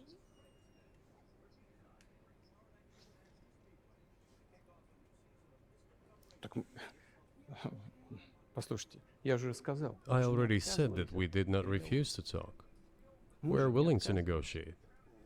It is the Western side, and Ukraine is obviously a satellite state of the US. It is evident. I do not want you to take it as if I'm looking for a strong word or an insult, but we both understand what is happening. The financial support, $72 billion was provided. Germany ranks second, then other European countries come. $72 billion from the United States of America. That's insane. It's an insane amount of money that nobody could ever wrap their head around. Dozens of billions of US dollars are going to Ukraine. There's a huge influx of weapons. In this case, you should tell the current Ukrainian leadership to stop and come to negotiating table, rescind this absurd decree. We did not refuse. Sure, but you already said it. I didn't think you meant it as an insult because you already said correctly, it's been reported that Ukraine was prevented from negotiating a peace settlement by the former British Prime Minister acting on behalf of the Biden administration. So of course they're a satellite. Big countries control small countries. That's not new. And that's why I asked about dealing directly with the Biden administration, which is making these decisions, not President Zelensky of Ukraine. Which is fair. Если администрация Зеленского на Украине отказалась от переговоров, well, if the Zelensky administration in Ukraine refused to negotiate, I assume they did it under the instruction from Washington. If Washington believes it to be the wrong decision, let it abandon it. Let it find a delicate excuse so that no one is insulted. Let it come up with a way out. It was not us who made this decision, it was them. So let them go back on it. That is it. However, they made the wrong decision, and now we have to look for a way out of the situation to correct their mistakes. They did it, so let them correct it themselves. We support this.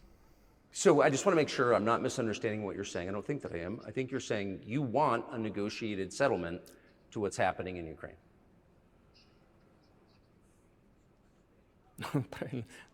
Right. And we made it. We prepared a huge document in Istanbul that was initialed by the head of the Ukrainian delegation.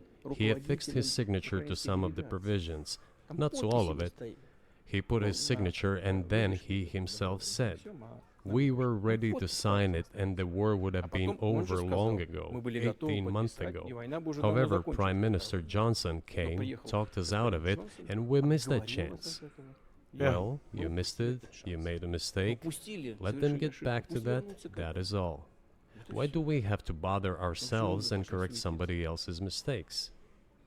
I know one can say it is our mistake. It was us who intensified the situation and decided to put an end to the war that started in 2014 in Donbass, as I have already said, by means of weapons. Let me get back to furthering history. I already told you this. We were just discussing it.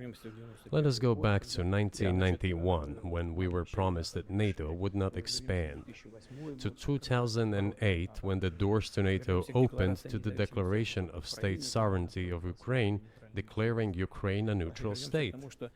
Let us go back to the fact that NATO and US military bases started to appear on the territory of Ukraine, creating threats to us. Let us go back to coup d'etat in Ukraine in 2014. It is pointless though, isn't it? We may go back and forth endlessly, but they stopped negotiations. Is it a mistake? Yes. Correct. We're about to wrap this up, by the way, guys, if you're just joining in. I'll kind of give a recap, my hot take of the whole thing here as soon as it finishes it. We are ready. What else is needed? Do you think it's too humiliating at this point for NATO to accept Russian control of what was 2 years ago Ukrainian territory? Я же сказал. I said let them think how to do it with dignity. There are options if there is a will. Варианты есть. Но если желание. Up until now, there has been the uproar and screaming about inflicting a strategic defeat on Russia on the battlefield. Стратегического поражения России, поражения. Now they are apparently coming to realize that it is difficult to achieve, if possible at all. In my opinion, it is impossible by definition. It is never going to happen. It seems to me that now, those who are in power in the West have come to realize this as well. If so, if the realization has set in, they have to think what to do next. We are ready for this dialogue. Would you be willing to say, congratulations, NATO, you won, and just keep the situation where it is now? He's asking him to just fully admit defeat. Знаете, это предмет переговоров. I don't see that happening. You know, it is a subject matter for the negotiations. No one is willing to conduct, or, to put it more accurately, Точнее сказать, хотят. they are willing, but do not know how to do it. I know they want to. It is not just I see it, but I know they do want it. But they are struggling to understand how to do it. They have driven the situation to the point where we are at. It is not us who have done that. It is our partners, opponents who have done that. Well, now let them think how to reverse the situation. We're not against it. It would be funny if it were not so sad. Да, было бы смешно, если бы не было так грустно. This endless mobilization in Ukraine, the hysteria, the domestic problems, sooner or later it will result in agreement. Истерика там. It has to, one way or another, right? You know, this probably sounds strange given the current situation. Все равно мы договоримся. И But the relations between the two peoples will be rebuilt anyway. сегодняшней ситуации произойдет. It will take a lot of time, but they will heal. Между народами восстановится. Потребуется много времени. I'll give you very unusual examples. Совсем Well, необычные примеры. There's a combat encounter on the battlefield. Here's a specific example. Ukrainian soldiers got encircled. This is an example from real life. Our soldiers were shouting to them, "There is no chance. Surrender yourselves. Come out and you will be alive." Наши солдаты им кричат. Suddenly, the Ukrainian soldiers were screaming from there in Russian, perfect Russian, saying, "Russians, do not surrender." And all of them perished. И не сдаются. They still identify themselves as Russian. That's odd. I wonder if that's actually true. В этом смысле то, что What is happening is, to a certain extent, an element of a civil war. Everyone in the West thinks that the Russian people have been split by hostilities forever. растащили. No, they will be reunited. The unity is still there. Воссоединение произойдет. Оно никуда не идет. Why are the Ukrainian authorities dismantling the Ukrainian Orthodox Church? Русскую православную церковь. Because it brings together not only the territory, it brings together our souls. No one will be able to separate the soul. Pretty powerful right there. Shall we end here, or is there anything else? No, I think that's great. Спасибо. Thank you, Mr. President. Holy shit. Free speech is big. All right, well, there you have it, guys. There's the entire Tucker Carlson, Vladimir Putin interview. And it gives you a lot to think about. There's a lot that I would like to be able to research a little further and see if there's any truth to. But it's my quick hot take from the beginning would just be that basically Vladimir Putin tries to give a good background, and Tucker keeps biting at him for, more information on certain things. But he gives all background of how, of Russia and Ukraine and Russia's different territories and Poland up into, we're talking back in, the 800 somethings. I got 862 or something like that. I mean, Russia's been around for over 1,000 years. Like, we are the baby as far as the world is concerned. You know what I mean? Anyway, so he goes into that to try to explain that, Ukraine was always part of Russia. And then, you had World War II happen, and then you had the Cold War happen, and through all that you had, your NATO and UN and all that, and the charters and all that was signed. NATO wasn't supposed to encroach to the east, and they did. And then they came in and opened the doors to Ukraine as an independent nation. And that caused some problems. They were worried about basically Western ideology coming in. He also touched a couple times, Putin did, on neo-Nazism in Ukraine. The Ukrainian president I don't know, he was looking up to neo-Nazis and Nazis and fascists, and they claimed that as one of their things they were trying to do. Through it all, though, Tucker asked multiple times in multiple different ways about how Vladimir Putin, or Russia, I guess, he asks, are they willing to talk? Are they willing to have, negotiations? And they pointed out multiple times that Ukraine and the president of Ukraine signed a decree saying that not even the president of Ukraine can fucking negotiate with Russia. Like, how is this ever supposed to fucking end? And then they also acknowledged the fact that Ukraine is a satellite state of the United States. I mean, we've sent $72 billion plus to Ukraine in aid. We are, like, our government is making the decisions in Ukraine. That is what is happening. And Russia's, Putin points out how if, Poland was to attack Russia, obviously they would defend themselves. They wouldn't just go out and attack them, is what he's saying. But if they know that we are the powers that be in the Ukrainian fight, what's stopping them from coming after us? We're starting a global thing. But he's also said that they don't want that. They don't want a global fight. They want to have peace talks and negotiation, and that's what I gathered from most of that. Now, you take it with a grain of salt. Is it true? I mean, who knows? Who knows? I mean, Tucker Carlson's no longer with Fox or any other network. He's on his own now. So it makes you wonder, is he truly independent? Is that honest reporting? Is that an honest interview from Putin's side? Is he giving you any truth to it all? And then you look at, like I've mentioned earlier in the stream, you've got Hillary Clinton speaking out against it. And who the fuck trusts Hillary Clinton? I mean, honestly. And, she's talking about how he's been fired from multiple news networks and he's crazy or blah, blah, blah, blah, whatever. Just talking shit. And then you've got the European Union speaking out and, sanctioning Tucker Carlson. And then you've got, all these people in uproar over this interview. Like, they're just asking questions. I mean, they had interviews with Fidel Castro. They had, was it Barbara Walters? No. Is that right? Anyway, there was a reporter back in the day that fucking went to Osama bin Laden and interviewed him. I mean, I guess the idea would always have been to get the second side of the story so you can form an opinion. I don't believe a damn thing coming from our side. I don't know if I believe anything in that interview right there that we just watched. But I'd like to have both sides of it so I can try to sift through the bullshit and put the pieces together and make up my own mind. And I think everybody else should too. That was the whole reason I was adamant about jumping on it 10 o'clock at night and streaming until almost 1 a.m. To watch this. I want to see it because honestly, who knows how long this shit's going to be up. You guys can Google it, the Tucker Carlson interview. Like, that will bring it up. It's the first result.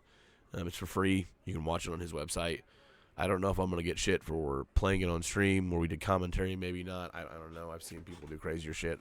I saw a stream the other day that was literally just streaming episodes of The Simpsons. So, who knows? My point is, though, guys, like, always, if something sounds like, wow, that's crazy, why isn't everybody outraged? Maybe look into it. Maybe, dig a little deeper, Google it, DuckDuckGo, fucking TikTok. I don't give a fuck where you get your information from. Just look for opposing views and take it all in and form your own fucking opinions. Don't let TV and movies and social media or even me tell you how to think. I don't want to tell you guys how to think. I never want to tell anybody you need to think this way. But I think everybody needs to definitely have an educated opinion, if nothing else. And I don't know. I think that's lost in a lot of ways these days. But guys, I appreciate everybody that has been on this this journey this evening. I'm definitely going to be delving into a little more of this type of content. I'm going to do my best to try to stay away from my own personal biases and just look into things from an objective point of view. Obviously, I'll still be gaming and stuff too. But, yeah, I mean, thank you guys for joining. I'm definitely going to have to cut this short, though. Like I said, I wasn't even planning on streaming tonight. And it's late as shit, and I have to work in the morning. And I'm already sick. What I was going to say is, if you guys don't mind sticking around, we're going to raid out to the Tactical Rabbit over here. He's dropping down some Call of Duty. He's a fellow conspiracy theorist, and I hope to have him on something like this one day so we can have a chat. But, guys, till Wednesday, till next time, peace out.